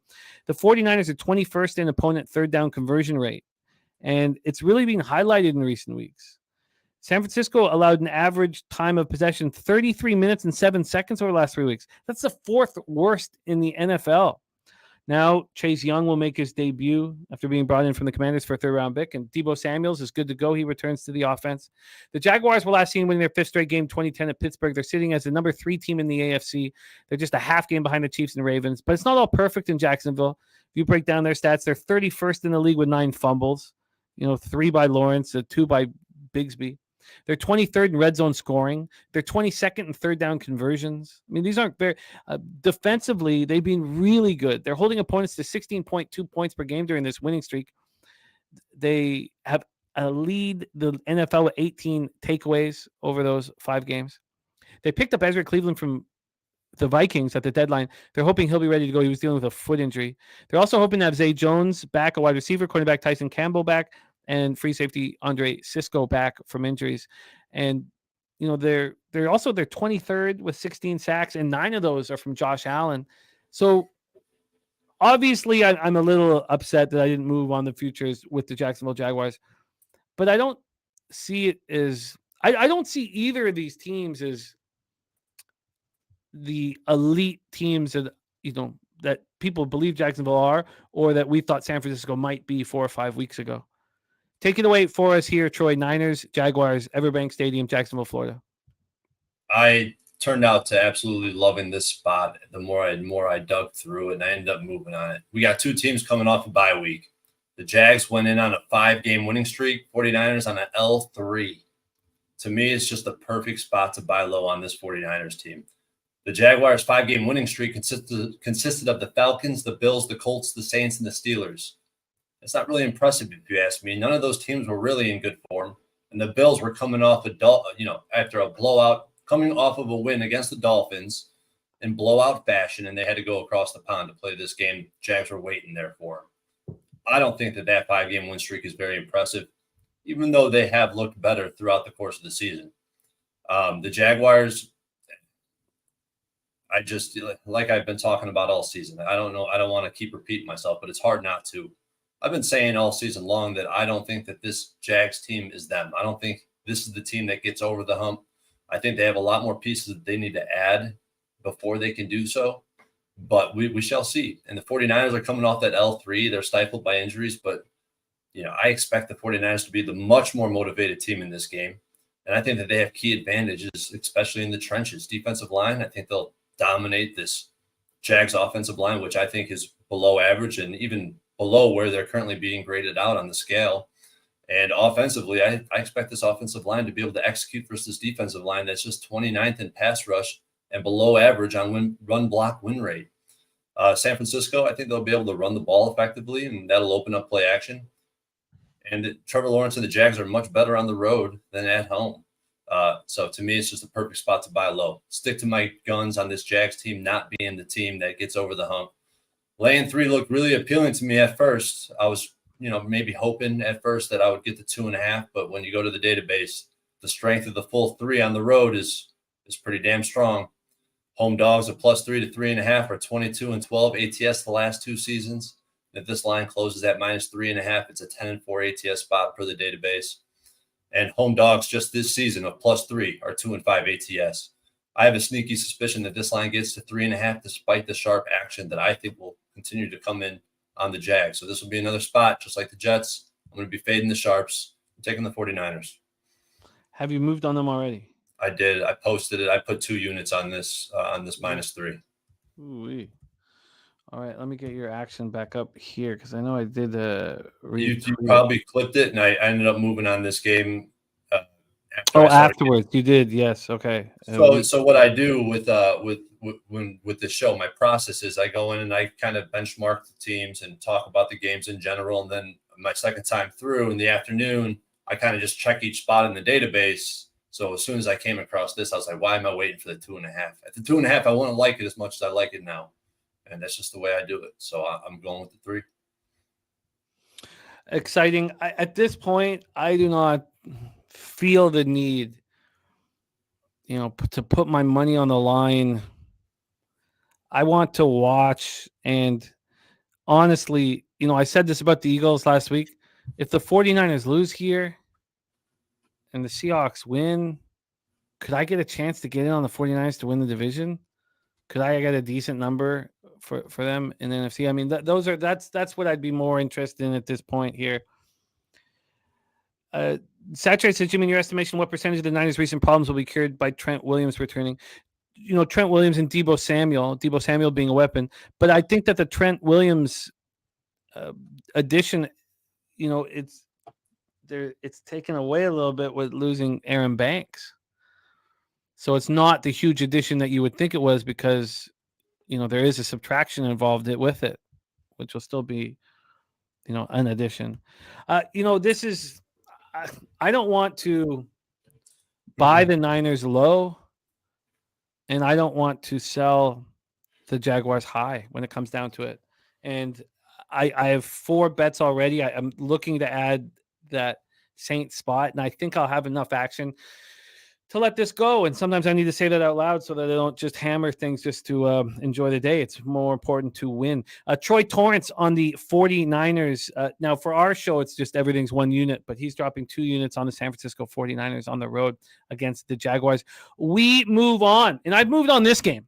1 p.m. Eastern, Cleveland Browns 5-3, 1-2 on the road at the Baltimore Ravens, 7-2, 3-1 at home at M&T Bank Stadium in Baltimore, Maryland, 52 Fahrenheit, partly cloudy, 6 miles per hour.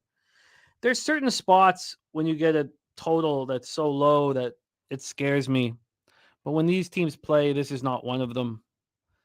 I probably should have got in earlier. That 38.5 was only, was at a pick 'em at one point. The 38.5, was actually juiced to the over at minus 111 at 1 a.m. yesterday. But I got in on the under 37.5. I think anything over 37 is good money in this spot. This is going to be, trench warfare. That line of scrimmage is going to be just a battle of epic proportions. The spread right now is sitting with Baltimore -6. They opened up at 5.5. They moved to 6. We've talked about the last couple of weeks how the market's been very telling with the Ravens. And I had to come in here and have you guys help get me off of the Seahawks, because when I looked at that number, I thought, well, that's too high for the Seahawks. And it was great work by you guys to get me off. And, I wish I could have flipped on to the Ravens. Here we have a half-point move towards the Baltimore Ravens. Let's get into the cash flow for this spot. We have 87% of the tickets and 91% of the cash on the under. Well, I want to see it drop. I told you that I didn't want to be on a 95% spot on the Steelers, but I really think that people don't want to bet unders at this number. You're forced to bet numbers at this under. To bet unders at this number. 53% and 74% of the cash is on the Browns. And when I mean forced, I mean you have to have conviction. You have to have real conviction to go under a total this low. And I have that here. The Browns come in off very easy 27-0 victory at home over the Cardinals, who had 5th-round pick Clayton Tune making his NFL debut. Deshaun Watson looked pretty good, kept things pretty clean, 19-30 for 219 yards, 2 touchdowns. Amari Cooper continues his excellent season. What a season he's having. People aren't talking about it, and they should be. 5 catches for under 39 yards and a touchdown. This running game only averaged 2.8 yards a carry, but they never went away from it. And I think you're going to see that from both sides of the football.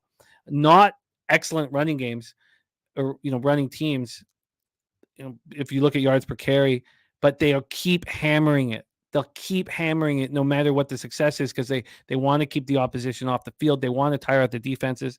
The Browns ran 40 times for 113 yards, 2.8 yards per carry.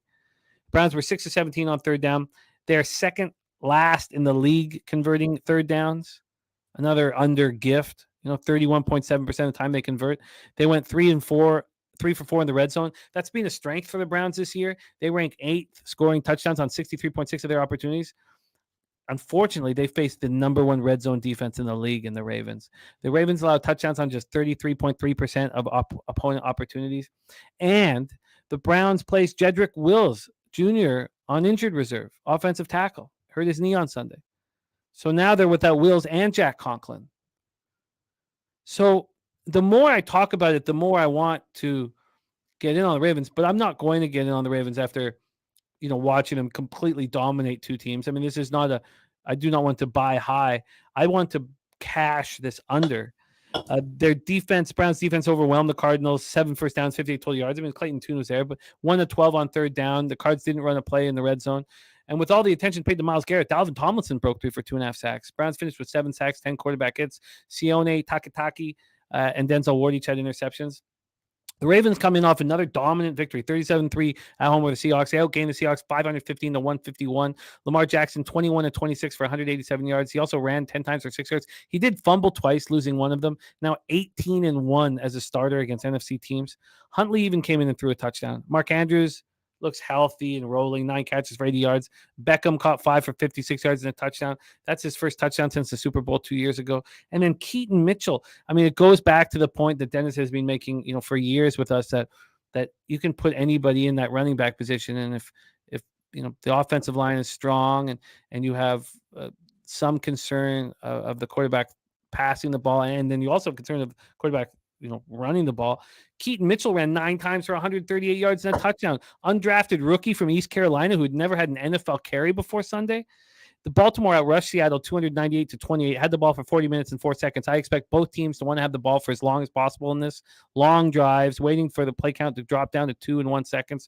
They were 6 of 13 on third down. They're sixth in the league, converting third downs 45.4% of the time. 3 of 6 in the red zone. They're sixth in the league, scoring touchdowns on 65% of opportunities. They completely shut down Geno Smith. Held the Seahawks to 6 first downs and just 1 on the ground. Held them to 1 of 12 on third down. They're 8th in the league, allowing third down conversions just 34.8% of the time. This team is just very, very good. They entered the game with a league high 31 sacks. They had 4 before halftime. Van Noy signs in September. And what's he, 32 years old, and he has 5 sacks in 6 games for Baltimore. They don't have they didn't have Morgan Moses, their tackle for them. Missed a game with shoulder problems. He's listed as questionable this week. I'm on the under 37.5, and I expect to cash it. Take it away, Troy. Browns, Ravens. My boy told me I should be rocking a Browns jersey every week because I basically back him every time. I'm always on him. I'm going to try to keep this short because my notes list is way too long to run through all of this. But I was on this Ravens team last week. I've been preaching that the Seahawks were fraudulent. I'm not going to say that's going to remain for the rest of the season, but this past week it definitely came true. The sentiment towards this Ravens team is just getting way too strong. I mean, you start hearing so much talk about Super Bowl contenders, moving them up to the top 3 in everyone's power rankings. And we've seen what happened to teams that make that jump. The last one I remember on the top, because I'm backing them, is the 49ers, right? What happened when the 49ers jumped to the forefront? They go on an L3 and things change from there. This Ravens team has had the 3rd weakest strength of schedule so far this season to date. The 2 losses that they have this season were as big, sizable favorites, right? Steelers and the Colts. And one of those was a divisional opponent. They did smack up the Browns in week 4. However, that game was kind of a throwaway game. DTR started at quarterback, who was lackluster at best. That's probably generous to say he was lackluster. And once they realized their offense was toast, I mean, they took massive risk on the defensive end, trying to make up for their offensive woes. I can't blame them. The game plan completely changed after the first quarter when DTR threw what was essentially a pick 6. They intercepted a return to the 7-8 yard line, ran in a touchdown, and that's where the game was basically over, and where you've seen the Browns completely change to a risk-adverse offense and defense, just trying to make something happen. Don't get me wrong. The Ravens have been impressive. I think it's right to continue moving them up in the power rankings based on what they've been doing and what they've been putting on film. And I've admitted that my sentiment on this team was wrong. I just think it's about time we pump the brakes on this team, who are starting to bounce into just getting way too much credit for what they've done so far this season. And on the other hand, you got the Browns, who's a divisional opponent, catching 6 points with revenge from week 4 after they got embarrassed. This is the best defense in the NFL, despite what the numbers might tell you. Go watch the film. Things change for a defense, and I keep saying it. I'm going to hammer it home. When the quarterback and their offense is so bad and their defense is so good, they're going to take extremely high risks to make something happen, to swing things in their favor. And that's exactly what they've been doing. And Deshaun Watson, this was his highest PFF grade this game. And I'm not saying he looked impressive. I have him graded as one of the bottom quarterbacks in the NFL. I don't actually move this line very much from Deshaun Watson to their backup quarterbacks, whoever that would be. Now, DTR might be a little bit more of a drop off, but still kept clean. Right? Deshaun Watson in a clean pocket, 70% completion rate, 5 touchdowns, 2 picks, and a 90 PFF grade, which is extremely high. Even for a clean pocket, that's pretty damn high. Under pressure, this drops to a 42% completion rate, 1 touchdown, 1 pick, and a 35 PFF grade. The Ravens defense, bottom 5 in pressure rate. They're down there with the likes of the Cards, the Bears, the Broncos, and the Rams. And look who they've played. Not very serious opponents. Only a hurrying of opposing quarterbacks on 2.8% of dropbacks. That's the lowest in the NFL. So what I'm saying is I think Deshaun Watson may have a little more time despite the offensive line issues. They've seen to manage without their offensive, without all the pieces of their offensive line so far this season. I think the Browns, they have the ability to keep this game within a TD. 6 points is too much in a game I think is going to be tightly contested, divisional game. I have this game at 4.5, 5 at best if I stretch the model. And the Ravens, as divisional favorites since 2018 with Lamar Jackson, 4-11 ATS, 2-7 ATS at more than 3. Any divisional home favorite between 4 and 7, 21-31 ATS. And this gets worse. The trend gets worse for the home teams as the season goes on. I would feel very comfortable. I already bet the 6, Browns plus 6. I would be very comfortable if this line ended up dropping to 5.5, although I'm not certain it'll get there. Top set agreeing with you. Eric Jones says Ravens in a 13-5 against the spread spot, 16-4 straight up spot, 14-6 over spot. What's that spot, Eric Jones? Yeah, let us know. What's the trend you're in? RVD believing in the under with me. TG saying 6 is a lot of points with a total this low. And he thinks Baltimore is the best team in the league and still thinks it's very low. Doug C says under might be a good look. Ron Crawford joining us. Spreadsheet play today is in. It's the 49ers. I can't wait to watch this game. Spencer agreeing. He's saying he'll probably take the 6. All right. I'm on the under 37.5. Troy on the Browns plus 6. And I can't wait to watch this football game. I love this division. Let's move on to afternoon action. We've cleared all the 1 p.m. games. Move on to 4:05 p.m. Eastern. The Atlanta Falcons, 4-5, 1-3 on the road at the Arizona Cardinals, 1-8, 1-3 at home. State Farm Stadium in Glendale, Arizona. And we expect Kyler Murray to make his season debut this week. Let's go into the line history here for this one. It was sure wild watching Atlanta lose. Absolutely wild watching them lose to Minnesota and Joshua Dobbs. This line opened up with Arizona +1 at -110. They're now +1 at +101. That probably doesn't tell us the right story. So let's move over to the money line and then see what we are getting. Let me refresh that. Get over to the money line here. Get over to Pinnacle. And from a money line perspective, we have Arizona at +108. They opened up at -103. It's just been a constant move all the way up to +111. There's been 3 cents of buyback here on this one. Let's move over to the total for this Falcons Cardinals. We're sitting at 42.5. And this opened up at 42.5, -108 to the over. It's now -116 to the over. So we've had 8 cents of movement to the over. DG says he took a small piece of Atlanta. Says Kyler hasn't played in a year, and the Arizona team is not better than Atlanta. I find that appealing. The problem that I have is there's just an unknown entity, and that always just sort of makes me nervous.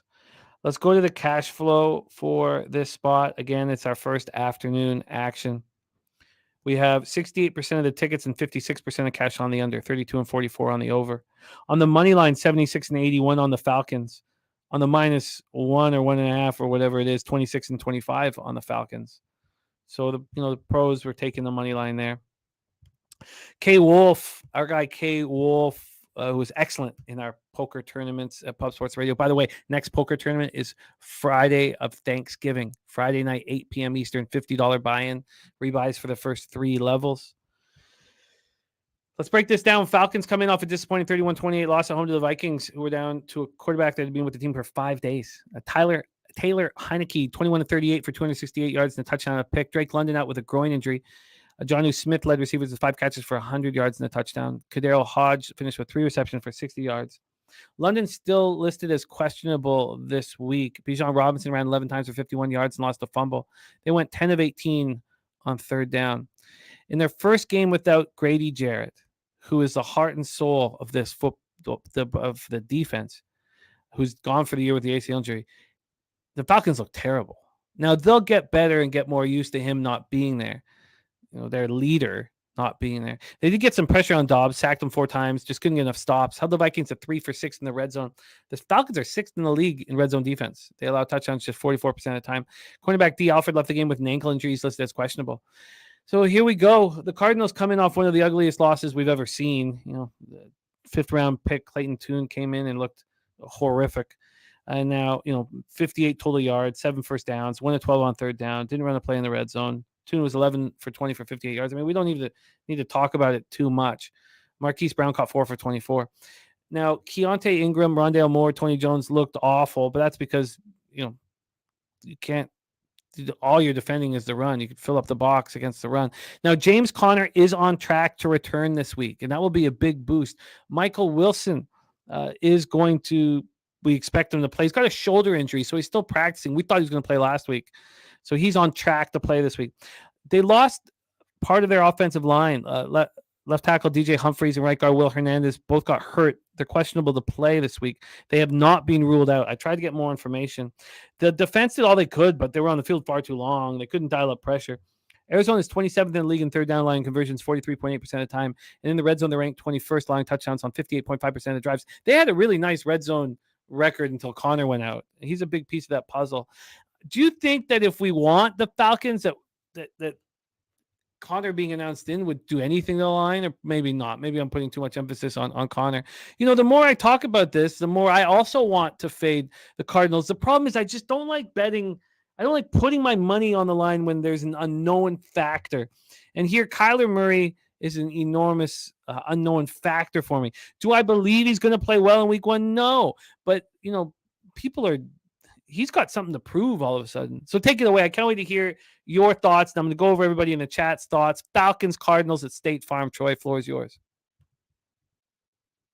Sorry, I was on mute there. Yeah, this Falcons team, I don't know what to expect from this team. I mean, I did talk a lot about this season after 5 or 6 weeks that there was a lot of regression coming from this defense that was overperforming, and the metrics were misleading at best. It was a far cry. They've had a monumental fall off on the defensive side of things. Through week 5, I think they were 3rd or 4th in the NFL per PFF on defense in general, and now they're just dropping off a cliff. They allowed 28 points to Titans, 31 to the Vikings. I mean, what can we expect from this Falcons team? I think it's really hard to put my finger on. And the Cardinals make this game even more hard, more difficult to cap. They've proven, God, I'm going back and forth in this game. I don't know what to do with it. I know that the Falcons have proven their ability to beat the bottom of the barrel teams, but Murray being back in, what does that do to the spread? That's why I haven't moved on this game, but I was actually thinking about it because that -1, -1.5 that we're seeing at all these books are suggesting strength for the Falcons. But who knows what the spread does once Kyler Murray is announced in. I have nothing in this game currently. So you think this – I believe this line is a Kyler Murray line, but you think it could move even more if he's official? I do. I think we could catch the Falcons as a dog. God, do you think so? If they announce Connor's in and Kyler's in? Wow.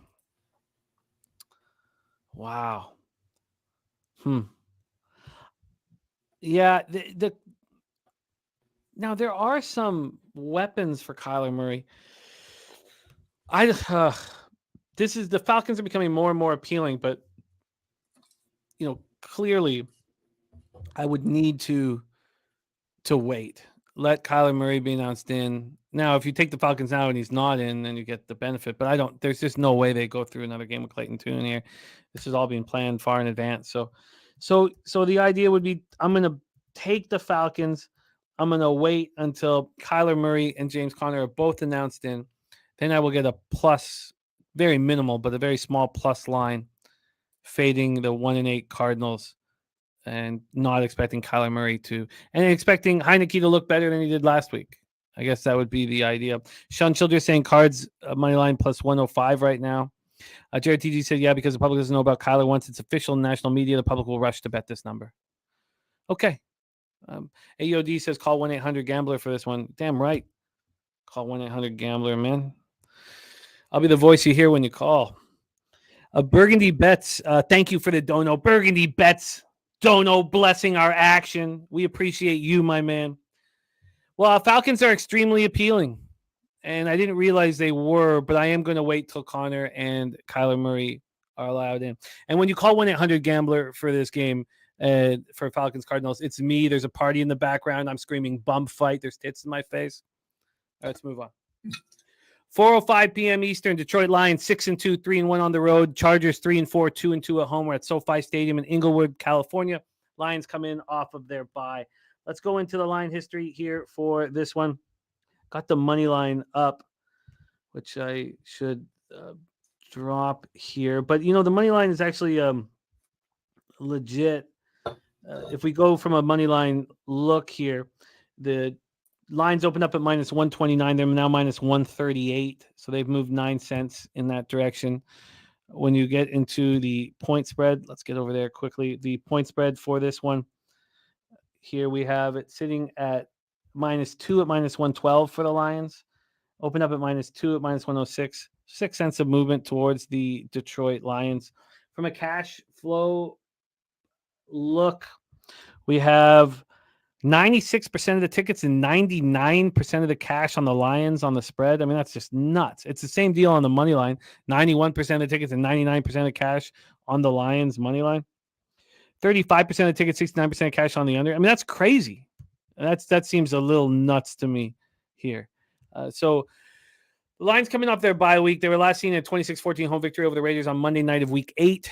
Starting in place of Montgomery, Gibbs was a monster. 315 yards rushing and receiving and 2 touchdowns in those 2 games.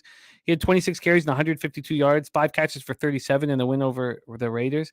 He had 564 yards from scrimmage. You know, the only Lions to do better than that through the first 6 games of their, career is Billy Sims and Barry Sanders. Sammy Laporta also has been a monster all year. He's been very good. And we know what Goff and Amon-Ra St. Brown are doing. Amon-Ra St. Brown has 40-plus yards receiving in 18 straight games. I mean, he's very, very consistent, playing through injuries. Lions are expecting David Montgomery back. They're also expecting Frank Ragnow and Jonah Jackson back. That's really going to help fortify the offensive line. And at the deadline, they picked up Donovan Peoples-Jones, Detroit native, Michigan star, a perfect guy, perfect pickup here. And they have problems, man. They're 24th in red zone offense. They're 13th in third down offense, a little better. The defense struggles in the red zone. They're 26th, allowing opponents to score touchdowns 65.4% of the time. Now, they're excellent on third down, allowing opponents to convert just 32.6% of the time. That's second in the NFL. Chargers coming off a short week after a very comfortable 27-6 win at the Jets. They are a tricky team for me to figure out. And when you break down their stats, it's pretty fun. They're actually becoming enjoyable to cap. They were outgained 270 to 191 in the win. Herbert was 16 to 30 for 136 yards. He didn't look very good. He hasn't looked very good in a few games, but he's the fastest player in NFL history to 1,500 completions. He beat Mahomes and Matt Stafford by 5 games. Did in his 57th game, they took 62. Keenan Allen caught 8 passes for 77 yards. With Mike Williams done for the season, Joshua Palmer on IR with a knee injury until week 13, they needed number 2 to step up. Last night, there was a lot of cappers on our live stream that thought it'd be Quentin Johnston. He was held to 2 catches for 14 yards. Guyton didn't even have a catch. He was targeted twice.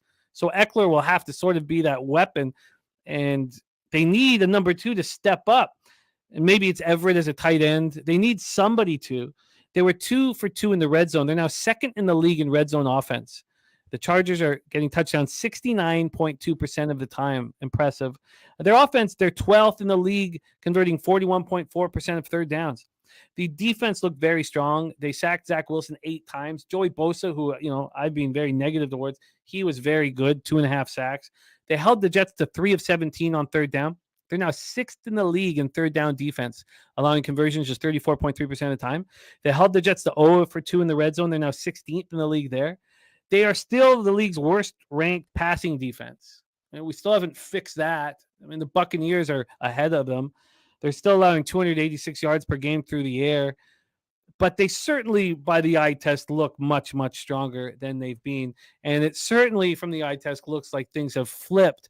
We thought that Staley was a defensive coach. I mean, is it possible that Staley's doing something well here, that he's actually put together a defense and getting rid of J.C. Jackson was the right thing? I'm shocked here, absolutely shocked that this many people would think the Lions are just a smash and grab coming off of a bye week under Campbell, who's got this team moving in the right direction, but statistically, they're not. Statistically speaking, I don't know why, even with the Chargers on a short week, even having to fly, across the country, I don't know why everybody and their mom is on the Lions. Take it away, Troy. SoFi, Lions, Chargers. I have a lot of notes on this game as well. I think this game is fascinating. Like you said, Lions are a public road favorite, which is surprising to me. Some people in the chat tend to think differently. I see a lot of people thinking this line should be a lot higher, but I just don't see it. I don't think the Lions are really worthy of this environment being 2.5-point favorites. They beat the Raiders, the Bucs, the Panthers, the Packers, the Falcons, and the Chiefs. Raiders, Bucs, Panthers, Packers, Falcons. Those teams are jokes. And now they put them, put those teams in their place and did what they wanted to do to those teams, but still. And the Chiefs win could have easily went the other way. I have cash on the Lions money line, so I was very happy to see it, but I felt very, very fortunate to cash that ticket. I remember watching Chiefs receivers drop the ball over and over, and I was just smiling to the bank. But at this at this point, I think they're a little bit overrated. And when I start to look at the positional grades by game, I came across some KPIs that really kind of blew my mind. This defense graded out above average only 3 times, all of which were against bottom of the barrel teams. Lions' hallowed run defense is skewed. Extremely high grades against the Bucs, the Panthers, and the Chiefs. All 3 of those teams can't run the football. Lions' coverage grades were elite in 3 games as well, versus the Falcons, the Packers, and the Panthers. 3 inefficient, incompetent offenses. This Lions defense is overrated, in my opinion, especially in the secondary. And the Chargers, on the other hand, have one of the strongest strength of schedules, have a lot of resume builders. They haven't gotten the wins in those games, but they've been very, very competitive. The Lions haven't shown the ability to be competitive in those games, especially on the road. Most importantly, this defense is uptrending. This defense is definitely the calling card in this game. You don't know what to do with this defense, but I talked about on yesterday's live stream. Every positional group, the most important players in all the most important areas, like on third down, the Chargers team is moving in the right direction. I expect the Chargers to have plenty of success offensively. Like I said, this Lions defense, I think, is overrated. Their linebackers cannot cover. So you brought up a couple, a concern about the lack of options for this Chargers team with some of the injuries. But I think the tight ends are going to step up in a big way. I actually think I'll have an SGP in this game that's going to include the Chargers. It's going to include one of the tight end receiving yards. And then we shall see what the third leg will be, because usually I do 3 legs when it comes to SGPs. But defensively, I'm taking a leap of faith with this Chargers team. They continue to move in the right direction. I know this unit has talent. We question the coach, but even last year, when they started moving in the right direction, they really started rolling. They had a couple of good performances, and starting with the Dolphins. They were able to shut down the Dolphins last year, and after that point, they had a lot better grade. They're graded out a lot better per PFF, and I think that they're heading in the same direction. I think the Chargers have the pedigree of a Super Bowl contender. They haven't shown that at all this year, and I think Staley's definitely holding them back, but I'm on the Chargers. I teased them with the Bengals. Herbert is undefeated as a home dog on a teaser leg and 18-2 as a dog on the teaser leg. So I think that the Chargers, what does that tell me? It tells me what I already know. The Chargers play close games, and they do it all the time. I expect this one to be another close game. So I think the teaser leg is a pretty safe option. I'm also on the money line. Home teams that move from 1.5 to 2.5 point dogs. And this is where I talked about the sharp trap, the line movement, the reverse line movement stuff. This to me just kind of blows my mind. Home teams on Pinnacle that move from 1.5 to 2.5 point dogs are undefeated on the money line. Once I seen that, I ended up moving on the money line. So yeah, I'm on the Chargers and 2 different teasers at this point. One's with the Bills, one's with the Bengals, and I'm on the money line as well. I like it. I really like it. I want to fade the public here. I'm not going to bet it tonight. The market's moving towards lines. I'm curious to see how far it will go. I imagine that we won't see a 2.5. I would find that appealing. Well, there are some 2.5s out there. You mean the 3? No, I have not. I didn't realize that we could get 2.5. So what I was looking at, let me pull this back up again here. Oh, there is a 2.5 over at my bookie. Yeah, and at Will Hill. Wow. Huh. It's the 3 where I'd be a little bit concerned, and that 2.5 is key on those teasers. Getting the 8, it makes it a lot more profitable. Wow, teaser leg. It's 2.5 for the pick'em at Bet365. Wow, and the days of 2.5s being, useless are over. Yeah, they're over because of all of the 2-point conversions, because of the advanced analytics. Especially in this type of game too, with a wild card in the Lions coaching, and obviously wild card on both sides. Jared Betsy says my bookie's not a real site. I lived in Costa Rica, Jared. And they're I don't know if they've done something bad to you. You can let us know, and maybe we can help. But they were just down the road, and I know people who work there, so I don't know exactly what you are talking about. I like your look there on the chart, but Jared, let us know if they've done something. If you got snake by them, let us know, and maybe we can help, because I can connect with them immediately. And I don't use them. I have an account there, but I don't use it very often. Lions Chargers. We have Troy on the Chargers, and I want to join in. And why wouldn't I move at this 2.5? I thought I might have to wait for the 2.5, but here it is. Okay, let's roll on. 4:25 p.m. Ew. Let's go. New York Giants at Dallas Cowboys, AT&T Stadium in Arlington, Texas. What a garbage fire the Giants season has become. Let's take a look at the line history here. This opened up. God, look at how ugly this number is. They opened up. They're now 16.5. It opened up at 17.5. So it's actually come back a point towards the Giants. That 16.5 is juiced. From a total perspective here, we have a 38.5 juice to the under. It opened up at 39.5. It's dropped to 38.5, and it's really a 38. Even though the other books are still hanging 38.5, this one is heavily juiced to the under.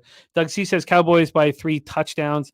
Quinnimus says Cowboys by 20, and Sky Dragon says Giants and the under. This Giants defense, it's too bad. They'd really sort of come together, and it's too bad that that their quarterback play is going to be just horrific, even worse than what we saw. 77% of tickets, 95% of cash on the under. I find that appealing. 91% of tickets and 88% cash on the Cowboys. You know, this Jones returns to the lineup last one quarter before he tore his ACL, and he's done for the year. Tyrod Taylor out with the rib injury. Now he's been put on IR, so the Giants have to turn to DeVito again. I mean, they're better off with Danny DeVito.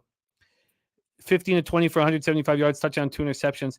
But, you know, he's not being given a chance. The offensive line was horrific in front of him. He was sacked 8 times. Or I should say he was sacked twice, and then Daniel Jones was sacked. Sorry, he was sacked 6 times. Daniel Jones was sacked twice. Not one wasn't a real sack because of the ACL going. And they've signed Matt Barkley. They also, Darren Waller, he's their leading receiver. He's gone on the IR as well. Slayton caught 4 for 59. Bellinger caught 3 for 43. Saquon Barkley rushed 16 times for 90 yards. They did put up 277 total yards. The Giants were 3 of 12 on third down, 101 in the red zone. They could apply no pressure on O'Connell, but they weren't bad. They held the Raiders to 5 of 14 on third down. They're third in the league in red zone defense. They're allowing opponents to convert just 33.9% of the time. They're 20th in the league allowing touchdowns here on 56.67% of opponents' red zone drives. So that's a bit of a problem. So how I have this. I just gave the same stat for one of these is third downs, and one is TDs, red zone. Sorry if I repeated that twice. I'll fix that. I'll fix that stat here. I'll pull it back up because that's a mistake on my writing. Giants offensive tackles Andrew Thomas and Evan Neal were back, and I thought that things were going to turn around for the Giants. God damn, was I wrong? Thomas hadn't played since the season opener, and Neal missed the previous 2 games, and he left in the fourth quarter with an ankle injury. He's listed as questionable. So is Adoree Jackson. He's in concussion protocol. The Cowboys coming off a tough 28-23 loss at Philadelphia. They outgained the Eagles 406 to 292. You know, Dak played well, but he just can't seem to get it done when it matters most. Even watching him step out in that 2-point conversion, he didn't have to. He was going to get in. It was just a mental lapse on his sake. And how often do we see him do it? Just seems like it's a lot in these big games. CeeDee Lamb was magic, 11 catches for 191 yards. Did lose a fumble. Ferguson caught 7 for 91 and a touchdown. Tony Pollard ran 12 times for 51 yards. They were 6 of 15 on third down. Dallas is third in the league, converting 46.9% of third downs. They were just 3 of 5 in the red zone. And that's a huge problem. Why would they be so bad in the red zone? They're 29th in the league, scoring touchdowns 43.8% of the time. It's Dak. I mean, he's physically has all the attributes to be a great quarterback, but mentally he's just not where you need him to be. The defense played well, 3 sacks, 4 quarterback hits, but they couldn't get enough stops. I mean, the Eagles are a tough team to stop. The Eagles were 7 of 14 on third down. Dallas is 11th in the league, allowing third downs to convert 36.6% of the time. The Eagles were 3 of 3 in the red zone. Dallas is only 22nd in red zone defense. Take it away for us here. I mean, do the Cowboys have any reason to run up the score here? I mean, maybe the under is a beautiful play. Take it away, Troy. AT&T Stadium, Giants, Cowboys. I don't have anything on this game, but I do have 2 trends. Home favorites that are bigger than minus 14 since 2014. 24 and 12 ATS. And if it's in a division, if they're that big of a favorite in a divisional game, 9 and 4 ATS. And it's the over-unders, it's 50-50. I don't really like this game. I can't lay 17, 15, 16 points in a divisional game. I just can't do it despite what that tells me. don't have much on this game, Jimmy. I'm not interested. I have interest in the under here. I just don't see I think that this move towards the under is sharp. I do, and it's a tricky thing to bet, but I feel like it is worth it here. I just wanted to fix that stat here for the red zone defense and third down defense. And What's the Giants team total in this game? I'll pull it up now, but it's their third down defense that is third in the league. They're allowing conversions just 33.91% of the time. And over the last 3 games, they're the best third down defense in the league, pretty clearly. Now it's worse on the road than it is at home. So that was a mistake I made. So they're 20th in the league in red zone defense, but they're third in the league in third down defense right now. So why wouldn't it be? Quick look at the team total here. Let's move over to basically a 10. Giants on Bovada are 10.5 at -135. And here at Pinnacle, the team total is 10.5. Yeah, -130 to the under.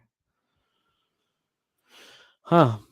Al Cervic has a question. Troy, can you copy and paste it and touch on it here at some point that works, the home dogs thing? That's the Giants Cowboys. I'm interested in the under. I just don't see a reason why the Cowboys would want to smash. They didn't embarrass. They outplayed the Eagles. It's not like they're going to come back angry and embarrassed. I just don't know if they smash and grab the Giants. It's one of those spots where there's no need to force in the red zone. I mean, they could be kicking field goals all game. I'm interested in the under here. Very interested in the under here. All right, let's move on. Next up for us, 4:25 p.m. Eastern. Washington Commanders, 4-5, 3-2 on the road at the Seattle Seahawks, 5-3, 3-1 at home. We're at Lumen Field, Seattle, Washington. 50 Fahrenheit showers, 8-mile-per-hour winds. This is my double-up spot. I was so confident in this today, and I did wait a little bit to move on it just because I wanted to make sure that I had all of the information. Birdie says Dallas hates the Giants. That is true, Birdie. That was Jimmy. How many overs have you bet this year? I'll pull that up here on my. Because I have not bet in. This is the first over I've bet in any NFL game in the past 2 seasons, and wow. I just found it crazy that when you posted your action, we were on the same spot. And I know that you probably hadn't seen my action at that point.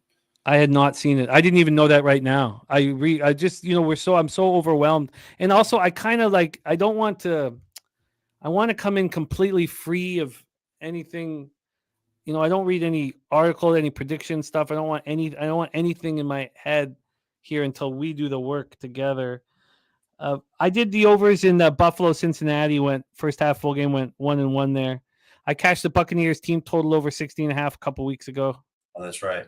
And then lost the Minnesota-Chicago over 44.5. Lost the Colts team total over 20.5. Wow, lost Minnesota-Carolina over 45.5. So what's that? It's 2 and 4. And those are the only overs. Oh, no, I cashed the Bills first half team total over 13.5. Lost and Eagles first half team total over. Raiders, yep. And that's all of them. So not many. I love that you're on this as well. I doubled up on it. It's what I think is probably the best spot on the entire board. Let's talk about it here. I love that we're on the same side. Let's go into the total right off the hop here. Pinnacle has this at 46. The other books have it at 45.5. This opened up at 44.5. It's just been a constant move to the over. This morning, now the 44.5 had been juiced to Pinnacle. They moved it up 1.5. And when it first moved to 1.5 up to 46, there was an 8-cent move to the under. It's come all the way back. So it's right where it started when it moved to 46. And I got it at 45.5. Again, Pinnacle's the only book that has it at 46. And when we get into the spread here, pop this up. We have Seattle at -6. They opened at -6, -106. There's been a 5-cent move towards them. There had been a 10 cents come back 5 cents. Eric Jones agreeing with the over spot as well. Satsy says Washington 4th road game in 5 weeks. Horrible schedule spot for the Commies. Seattle coming off a dud. So go over to the cash flow then for this spot. We have 82% of the tickets and 71% of cash on the over. I don't like being on the spot like that. But again, when you're going to be on the public side, you need to have real conviction. 93% of the tickets, 89% of cash on the Seahawks. The Commanders coming off a big 2017 win at New England. I was very confident in that spot. When we talked about it on Sunday, I was beating myself up for not, opening it up more. It was 1.25 units on it, and I probably should have opened up a little more. They put up 432 yards of offense. Sam Howell was 29 of 45 for 321 yards, 1 touchdown and a pick. First time in Howell's career he's had a consecutive 300-yard passing games. McLaurin 5 for 73. Jahan Dotson 4 for 69 and a touchdown. Brian Robinson ran 18 times for 63 yards and a touchdown. Lost a fumble though. The offense looked good. They were 9 of 17 on third down, which allowed them to hold on to the ball for 37 minutes of the game. They're just 24th in the NFL on third down, covering opportunities 36% of the time. They were poor in the red zone. They only were 1 for 4. That's been a strength for this team all year. They scored touchdowns on 56.7% of red zone drives. It was their first game without Montez Sweat and Chase Young, and the defense had a ton of trouble getting pressure on Mac Jones. They finished with no sacks and 1 quarterback hit. They held the Patriots at 3 of 12 on third down. The Commanders are 16th in the NFL third down defense, allowing conversion 39.5% of the time. Patriots went 1-1 in the red zone. Washington's 14th in the league there, allowing opponents to score touchdowns 51.7% of the time. This is a Commanders team that's no longer getting pressure. I think this offense is good. And Sam Howell makes mistakes. That interception at the end of the first half was absolutely atrocious. But he just keeps firing away. And when you play against the Patriots, and you know that Troy and I are on opposite sides in that one, the Patriots are going to be very well coached in the red zone, offensively and defensively. So now we talk about the Seahawks coming in off a horrific 37-3 loss at Baltimore. I think they're going to be champing at the bit, ready to fire away. They managed only 6 first downs. They were outgained 515 to 151. Geno Smith was 13 and 28 for 157 yards and lost a fumble. Jackson Smith and Jigba led receivers with 6 catches for 63 yards, and Metcalf had 1 catch for 50. But Kenneth Walker and Zach Charbonnet did nothing. 13 carries combined for 24 yards, 1 of 12 on third down. Now their statistics are messed up. They're 30th in the league in third downs. They convert 31.9% of the time. They're 21st in the league scoring touchdowns, just 48 in the red zone, 48.4% of the time. Their defense just showed no heart, could apply no pressure, got 0 hits on the quarterback, allowed 515 yards with 298 of them coming on the ground. So their defense is going to bounce back, but they're 30th in the league, allowing opponents to convert 45.3% of third downs. They're 28th in the league in red zone defense. Remember, they were 32nd for a lot of the year. So, yeah, they'll show some heart, but they're going to be points in this football game. I double dipped, and I can't believe, Troy, your first over in 2 years, man. I love being on the same side as that. Take it away for us here, Troy. Commies, Seahawks. I probably was on a team total now that I'm thinking about it. I'm talking about just in terms of first half or full game total, not a team total. This is the first over I bet in 2 years. It's just, blew my mind. I went back and seen that today because I was like, this is definitely the first over I bet this year. Turns out it's the same thing as last year. I have no interest in this side. I guess I'd be interested at the Commanders if it got to +7, but I do things like you said. There will be points in this game. Both teams allowing 22 points or more per game, 25th and 30th in opponent yards per game. Seahawks are 30th in third down and 28th in red zone defense. Both teams allow explosive plays and refuse to run the ball, which is both 2 very favorable things to the over. And just a few trends. I mean, that's all I think as far as I have to go with this game. So let me talk about a few trends from the database. When home team is favorite, total moves to the over and closes between 44 and 48, 23 and 13 to the over. I see a few trigger points when it comes to totals, and I feel like the strongest moves are when totals move past 44, so into the 45 range, past 42, past 48. It's like the rule of 4. Every 4 points from 38 up, that's the trigger points based on how different the outcomes of the results are based on how Pinnacle moved the line. I did not explain that well, probably, but what you do have to know is when a home team is favored between -4 and -7, and the total moves to the over, lands between 44.5, 47.5, 9-1 to the over. I think it's a perfect spot to take the over. I'm on the over 45.5. When I seen your action, I went and grabbed the first half over as well, which was starting to become juiced. I love that. Dennis, very bullish on the other side of us. Says this is a clear play. He says no. I hope we gave you an idea of why we like it, because he said he doesn't have the slightest clue why you guys like the over here. I hope we explained it, even though it's fun being on the other side. We don't always have to be on the same side. Skydragon says, anyone watched Geno play the last month? He stinks. Fade the Seattle offense. Says Seattle offense couldn't score against Baltimore. Had 600 possessions versus Cleveland. Finally scored. Couldn't score against bad Arizona team. Couldn't score against Cincinnati.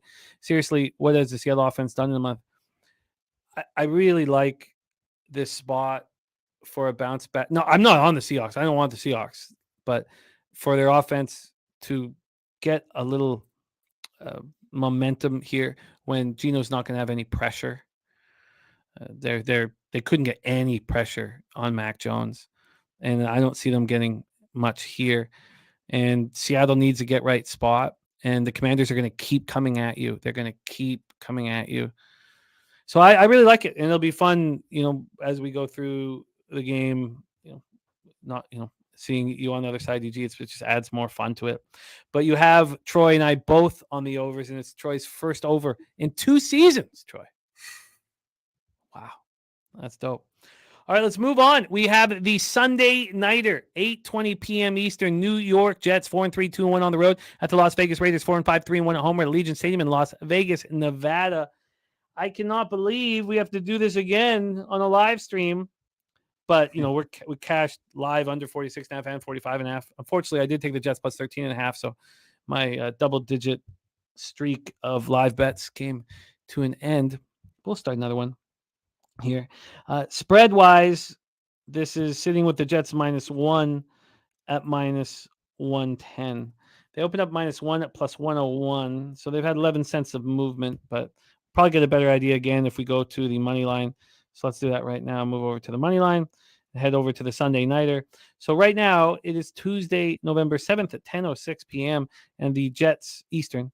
The Jets opened up at -105. They got up to -125 this morning at 7:56 a.m. There are some 8 cents of buybacks. They're sitting at -117 right now, but there's a market move towards them. Let's get over to the total here in this one. It is sitting at 36. It opened up at 36 at Pinnacle. We do see 36.5 on the board. There's been a 2-cent move to the under at 36. Sammy Calmer says, why is New York Jets favored? Skydragon says, Sam asked the important question, why are the Jets favored? Al Cervic says, this is a Jets spot in his opinion, but he won't touch a side. So let's look at the cash flow here. You have 57% of the tickets and 79% of the cash on the Raiders. Line's moving slightly towards the Jets. And you have 97% of tickets, 98% of cash on the under. A ton of money on the under. Jets coming off that short week after looking atrocious in a 26-7 loss at home to the Chargers. They outgained the Chargers 270-191, but fumbled the ball 4 times, losing 3 of them. Zach Wilson was 33 for 49 for 263 yards. He also fumbled 3 times, losing 2 of them. I hate watching him talk after games. Why can't he just say this? It's my fault. I don't understand why he can't say it. He said, it was self-inflicted wounds. And can you just be a man and be accountable for something? Say it's my fault. And the rest of the team might rally behind you. Garrett Wilson caught 7 passes for 80 yards. Tyler Conklin caught 6 for 66 yards. Breece Hall had 16 carries for 50, caught 4 passes for 10 yards. Everybody was on Breece Hall's receiving props. It surprises me when cappers see something one game and think it's just going to happen again the next game, because he's coming off the game where he ran for 17 yards on 12 carries, but caught for almost 100 yards. It just doesn't work like that. They were just 3 of 17 on third down. They're last in the league converting third downs 22.1% of the time. They were 0-2 in the red zone. They're last in the league scoring touchdowns, just 23.8% of red zone drives. The defense tried to keep them in it. They held the Chargers defense to 191 total yards. They got a ton of pressure on Herbert, a ton. Sacked him 5 times, hit him 13 times. Now the Chargers went 7 of 16 on third down. They're 20th in the league, allowing opponents to convert 40.5% of opportunities. And the Chargers were perfect in the red zone. And that's not a usual issue for the Jets. Jets are 4th in the league, allowing touchdowns, just 41.7% of red zone opportunities. What a difference a week makes. it was the Raiders' first game since McDaniels and Lombardi and Ziegler were all fired and Jimmy G was benched. Antonio Pierce is the coach and Aiden McDonald's now the quarterback. They win convincingly 36 at home over the Giants. It's Raiders' largest margin of victory since November 15, 2020. I mean, it obviously helped Daniel Jones tore his ACL on the first play of the second quarter. But O'Connell was 16-25 for 209 yards. Trey Tucker led receivers with 2 catches for 52. Josh Jacobs ran 26 times for 98 yards and 2 touchdowns. Max Crosby had 3 of the Raiders' 8 sacks. Amik Robertson, Nate Hobbs had interceptions. Now, the Raiders were 5 of 14 on third down and 3 of 4 in the red zone. Their offense ended a 9-game skid without scoring at least 20 points. Their defense allowed the Giants to still put up 277 total yards, but they were rarely threatened. They held the Giants at 3 of 12 on third down. They're 26th in the league, allowing opponents to convert 43.1 opportunities. They're 27th in the league in red zone defense. But as much as and Marcus Peters left with a knee injury, he's listed as questionable, and he's a big piece to this puzzle. But as much as I want to sell the Raiders high and buy the Jets low, when Josh Jacobs says the vibe and the energy is just electric right now, this is the most connected I feel we've been as a unit, that makes me not want to fade them. I don't want to buy in, but I want to fade them. Does that mean I just come at this live? I would like to hear your thoughts badly, and I'd like to read all the cappers in the chat. So take it away for us, Troy. Our Sunday nighter in Allegiant Stadium in Las Vegas, Nevada. The floor is yours. The first bet I made this week was this total. I bet it under. Home team's a dog. It's a primetime game. Very easy for me. As soon as I recognized it, I bet it under. I got under 37 in this game. And when I look at these two teams and what they just came off of, the Raiders are just – if there's a fat and happy spot, this is it. It's probably the exact definition of fat and happy. Smoking cigars in the locker room like they just won the damn Super Bowl. Literally every quote I heard, I mean, you think they're quotes you want to back. I personally, the way I saw it, I thought they were quotes I wanted to fade. I mean, the camaraderie could be awesome. It's awesome after you beat the Giants with Tommy DeVito at quarterback. But what's going to happen when you go up against this Jets defense, which I think is every bit of legitimate? Man, I just think that the Jets are going to be able to have their way. When the Jets are going to have success offensively, it's going to be when they're going to be able to run the ball. All the teams, all the running backs go over their props. I will be on a Breece Hall prop when they start to become available in this game. They're not open yet. I will be backing Breece Hall and his rushing total. And I'm on the Jets. I talked about it already. These home teams, whether they're a dog or a favorite, it doesn't matter. It's the same ATS trend. It's split it in half. It doesn't matter. These home teams that are -1, +1, they don't perform well. Road teams between -1.5 and +1.5 are 30-18 ATS and straight up. That's 63%. That's enough for me. I think the Jets are better than the Raiders. I'm taking the Jets. So I got the Jets -1.5. I think I got, did I get a -1? Nope. I got Jets -1.5 at -110. I got the under 37. Yeah, nice job getting the under 37. I love live betting Jets games. If you can get that early score, it's just a thing of absolute beauty here. So we got the under 46.5 and under 45.5 live. I would like to fade the Raiders. I would like to fade the Raiders, but if it's been horrific there all year and all of last year, and now they're excited to come and study and work, I was thinking of moving on the Jets, but after reading those quotes, I mean, it just feels like they're excited to come to the stadium, excited to believe in O'Connell, excited to believe in Pierce, and it makes me hesitant. I'm just not going to get involved, but I understand moving on that under 37. I think 37 is a key number, and that has dropped right now. So I understand that look. Troy has moved on the under and the Jets. Let's move on to the Monday nighter. Monday, November 13th, 8:15 p.m. Eastern. Denver Broncos 3-5, 1-2 on the road. The Buffalo Bills 5-4, 4-1 at home. At Highmark Stadium, Orchard Park, New York. 42 Fahrenheit, partly cloudy, 9 miles per hour.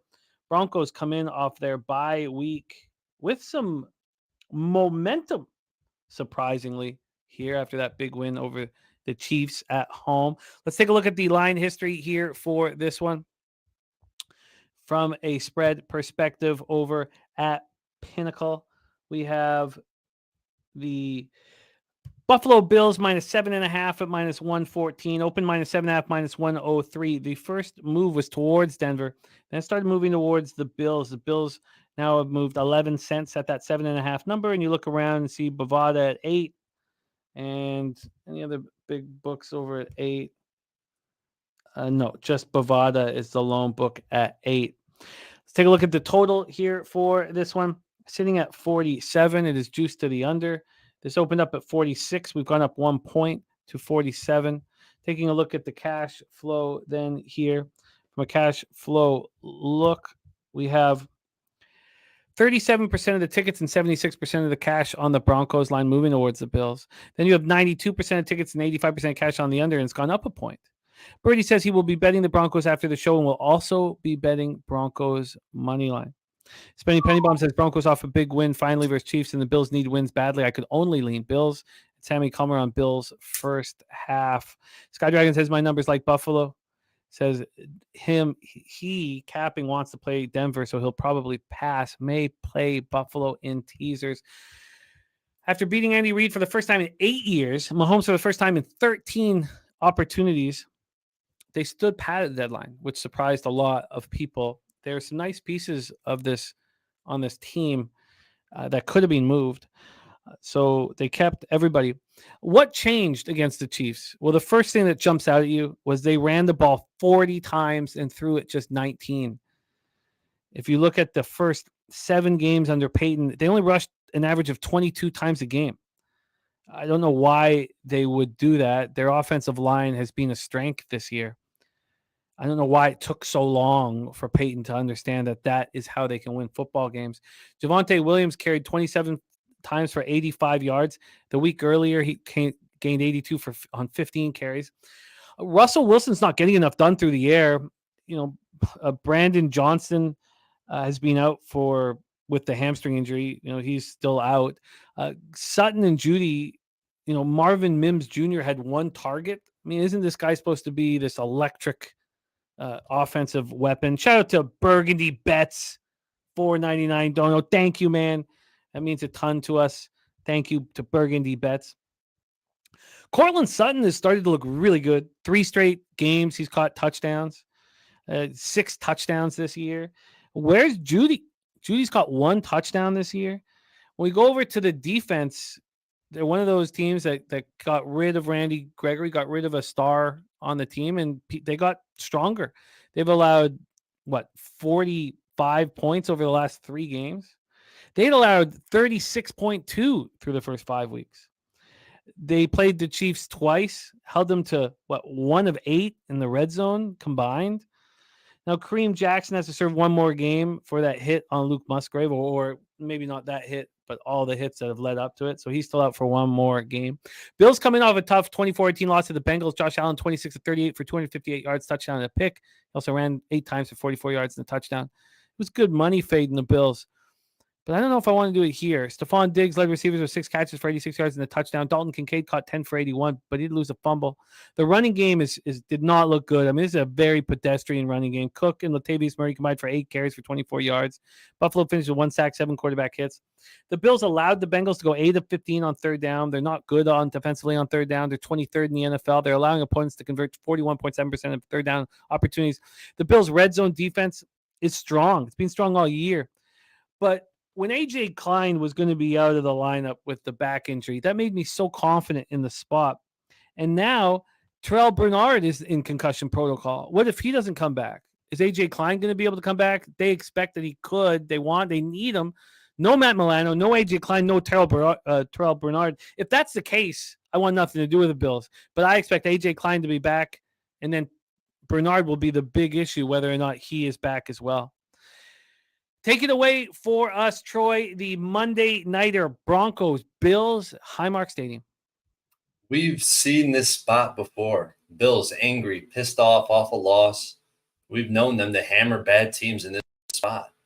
And this is the exact opposite situation for the Broncos, coming off a bye where they had a whole week to party and celebrate their win against KC, which was trend-setting because they have not beaten KC ever, right? That's a huge, massive win.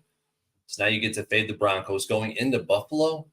I mean, it just looks too situationally to be just the best spot I could imagine for the Bills. Broncos off 2 consecutive wins. We know they're one of the worst teams. They got one of the worst defenses in the NFL. That full week to celebrate, and we get the Buffalo Bills, who are a much better team from top to bottom. They're going to lay the hammer, in my opinion. I wanted to talk this one out before, with the group before I moved on it, but I had to take the 7.5 pre-show. So I already got the Bills minus 7.5, and I see Sammy Culmer in chat talking about Bills first half. I tend to like that as well, and I bet that as well. So I got Bills first half, and I got that minus 115, a little juicy there. But Bills as a favorite of more than 3 off a loss. They're 5-1 ATS with a wide first half margin. The only loss ATS and straight up, they lost. The only loss in that sample, 6-game sample since 2020, is against the Vikings. And if you remember that miraculous Vikings comeback last year to cover the spread, to win that game outright, lucky as hell. They should be 6-0 ATS, 6-0 straight up. Tomorrow they'll make it. They'll definitely put up a 6 on the board, and they're going to cover the spread. Wow, interesting. And what do you think about? So I'm on the Bills actually 3 different ways because I also have them teased. I have the Chargers Bills. So I have Chargers 8.5, Bills 1.5. I have Bills minus 7.5, and I have Bills first half minus 4. Well, I love it. I love hearing it. I do need to know what's going on at linebacker for this group. What did you think of this total going from 46 to 47? We know what primetime unders have been doing. What do you think of this total? I want that number to stay where it is and not get to 48, because if it gets to 48, all the trends are negated. I want the under in this game because and maybe it's the Broncos team total. You know what? I don't even care about the total. I just think the Bills are covering the spread. I really do. They're taking a lot of heat in the media in Buffalo. They're not talking about the Sabres right now. They're talking about the Bills. I get it. I'm need to know what's going on at linebacker for the Bills. I was heavy about the importance of Matt Milano, as I was very heavy about the importance of Matt Judon on the Patriots. So no AJ Klein. Need to know what's going on with Bernard here.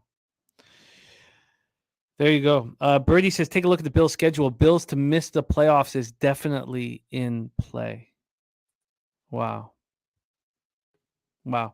And Skydragon says, my number's like Buffalo, but I agree with Birdie. Surtain can take Diggs one-on-one. Buffalo can't run. Their other weapons don't scare you. Matchup-wise, I hate it for Buffalo. Birdie says, this is not the 2021 Bills. There you go. That is the Monday Nighter. You have Troy bullish on the Buffalo Bills, and I am going to need more time to know what's going on at linebacker for the Buffalo Bills. That total's gone from 46 to 47. The 7.5s are still available at this point. Only one book has moved it to 8. That is our show for week 10. We are coming off combining for double-digit units in week 9, and we want and need to keep it rolling. Let's review all action here in week 10's NFL card. Troy is on the Colts -1. He's on a teaser with Chargers plus 8.5 and the Bengals -1. He's on Chargers money line, the Browns +6.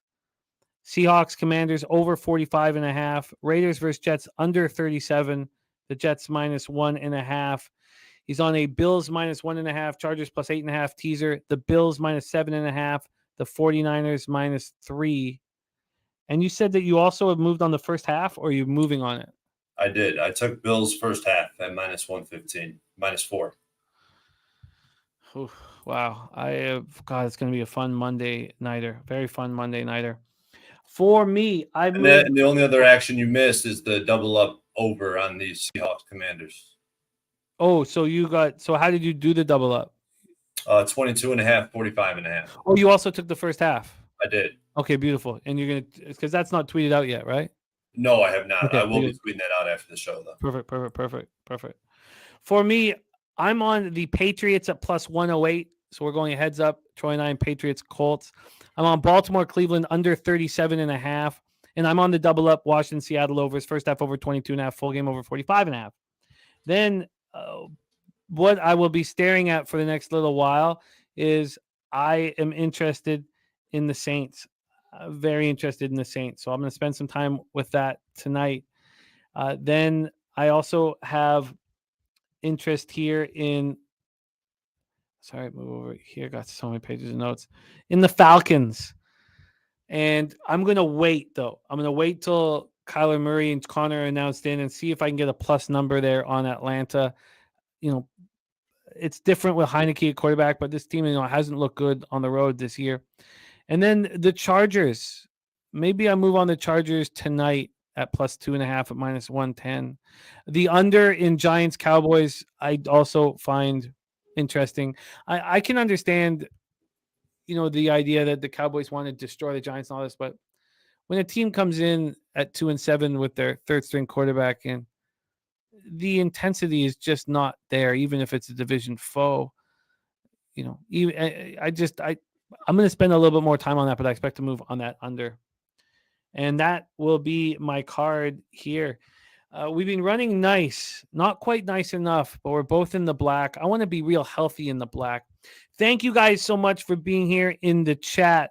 Ron Crawford spreadsheet play today is on the Niners. Spenny Penny Bombs, Harold Williams, Mac Beaver, Tacky, JP, Saturated, Al Cervic, Birdie, Slatsy, Joe Rich, Blue Numbers, Bankroll Spence, Nate Cerna. Thank you guys so much. I want that cat in the house. We can't do this without you guys. Shun Childress, Doug C, Rants. Thank you guys. And the stakes are high, man. And we're putting together, we're stacking together winning weeks. I just haven't had one of those weeks of domination all year. I had one week 2, where I got destroyed, but I haven't had that week where I've crushed. I've just been consistently in the black, which is fine. But Troy's coming off being up 8.87 units in a week, and I want that. How about the swings, though? I mean, I've gotten north of double-digit units. I think 3 times. This is the 3rd time I'm going north of 10-plus units. And the following week, always I come crashing down. So that was definitely in my mind, but I can't let that affect me, man. I'm going to fire away like I usually do, and I'm ready to get this cash. I love it, man. Any last words for the Capper supporting the show? Hey, I appreciate you guys coming out. It's all love, man. I really do appreciate everyone giving their opinions and shouting us out. So thank you to everybody. It's a beautiful thing being part of this community. And thank God I got you guys with us. Yeah, well put. Big thank you to Jose Bouquet, who works tirelessly making us look good. And he's going to be up so late in the evening cutting these videos up, and he'll be ready to rock tomorrow morning for Betting with the Bag. Thank you, Jose, for your tireless effort. You're the backbone of us here at Pub Sports Radio. Sky Dragon says nap time. By the way, I can't wait to host the Thursday Cappers Contest show. Back-to-back 4-1 weeks. Now 25, what is it, 25-17-2? No, 25-18-2. 25-18-2. Another couple 4-1 weeks, and we're at least we've cracked the top 1,000. Let's crack the top 500. Let's just keep winning. Let's keep winning. Let's go after it, get after it, and get that cash. Thank you guys so much for watching. Week 10 awaits. Let's go out there and win and stack and cash.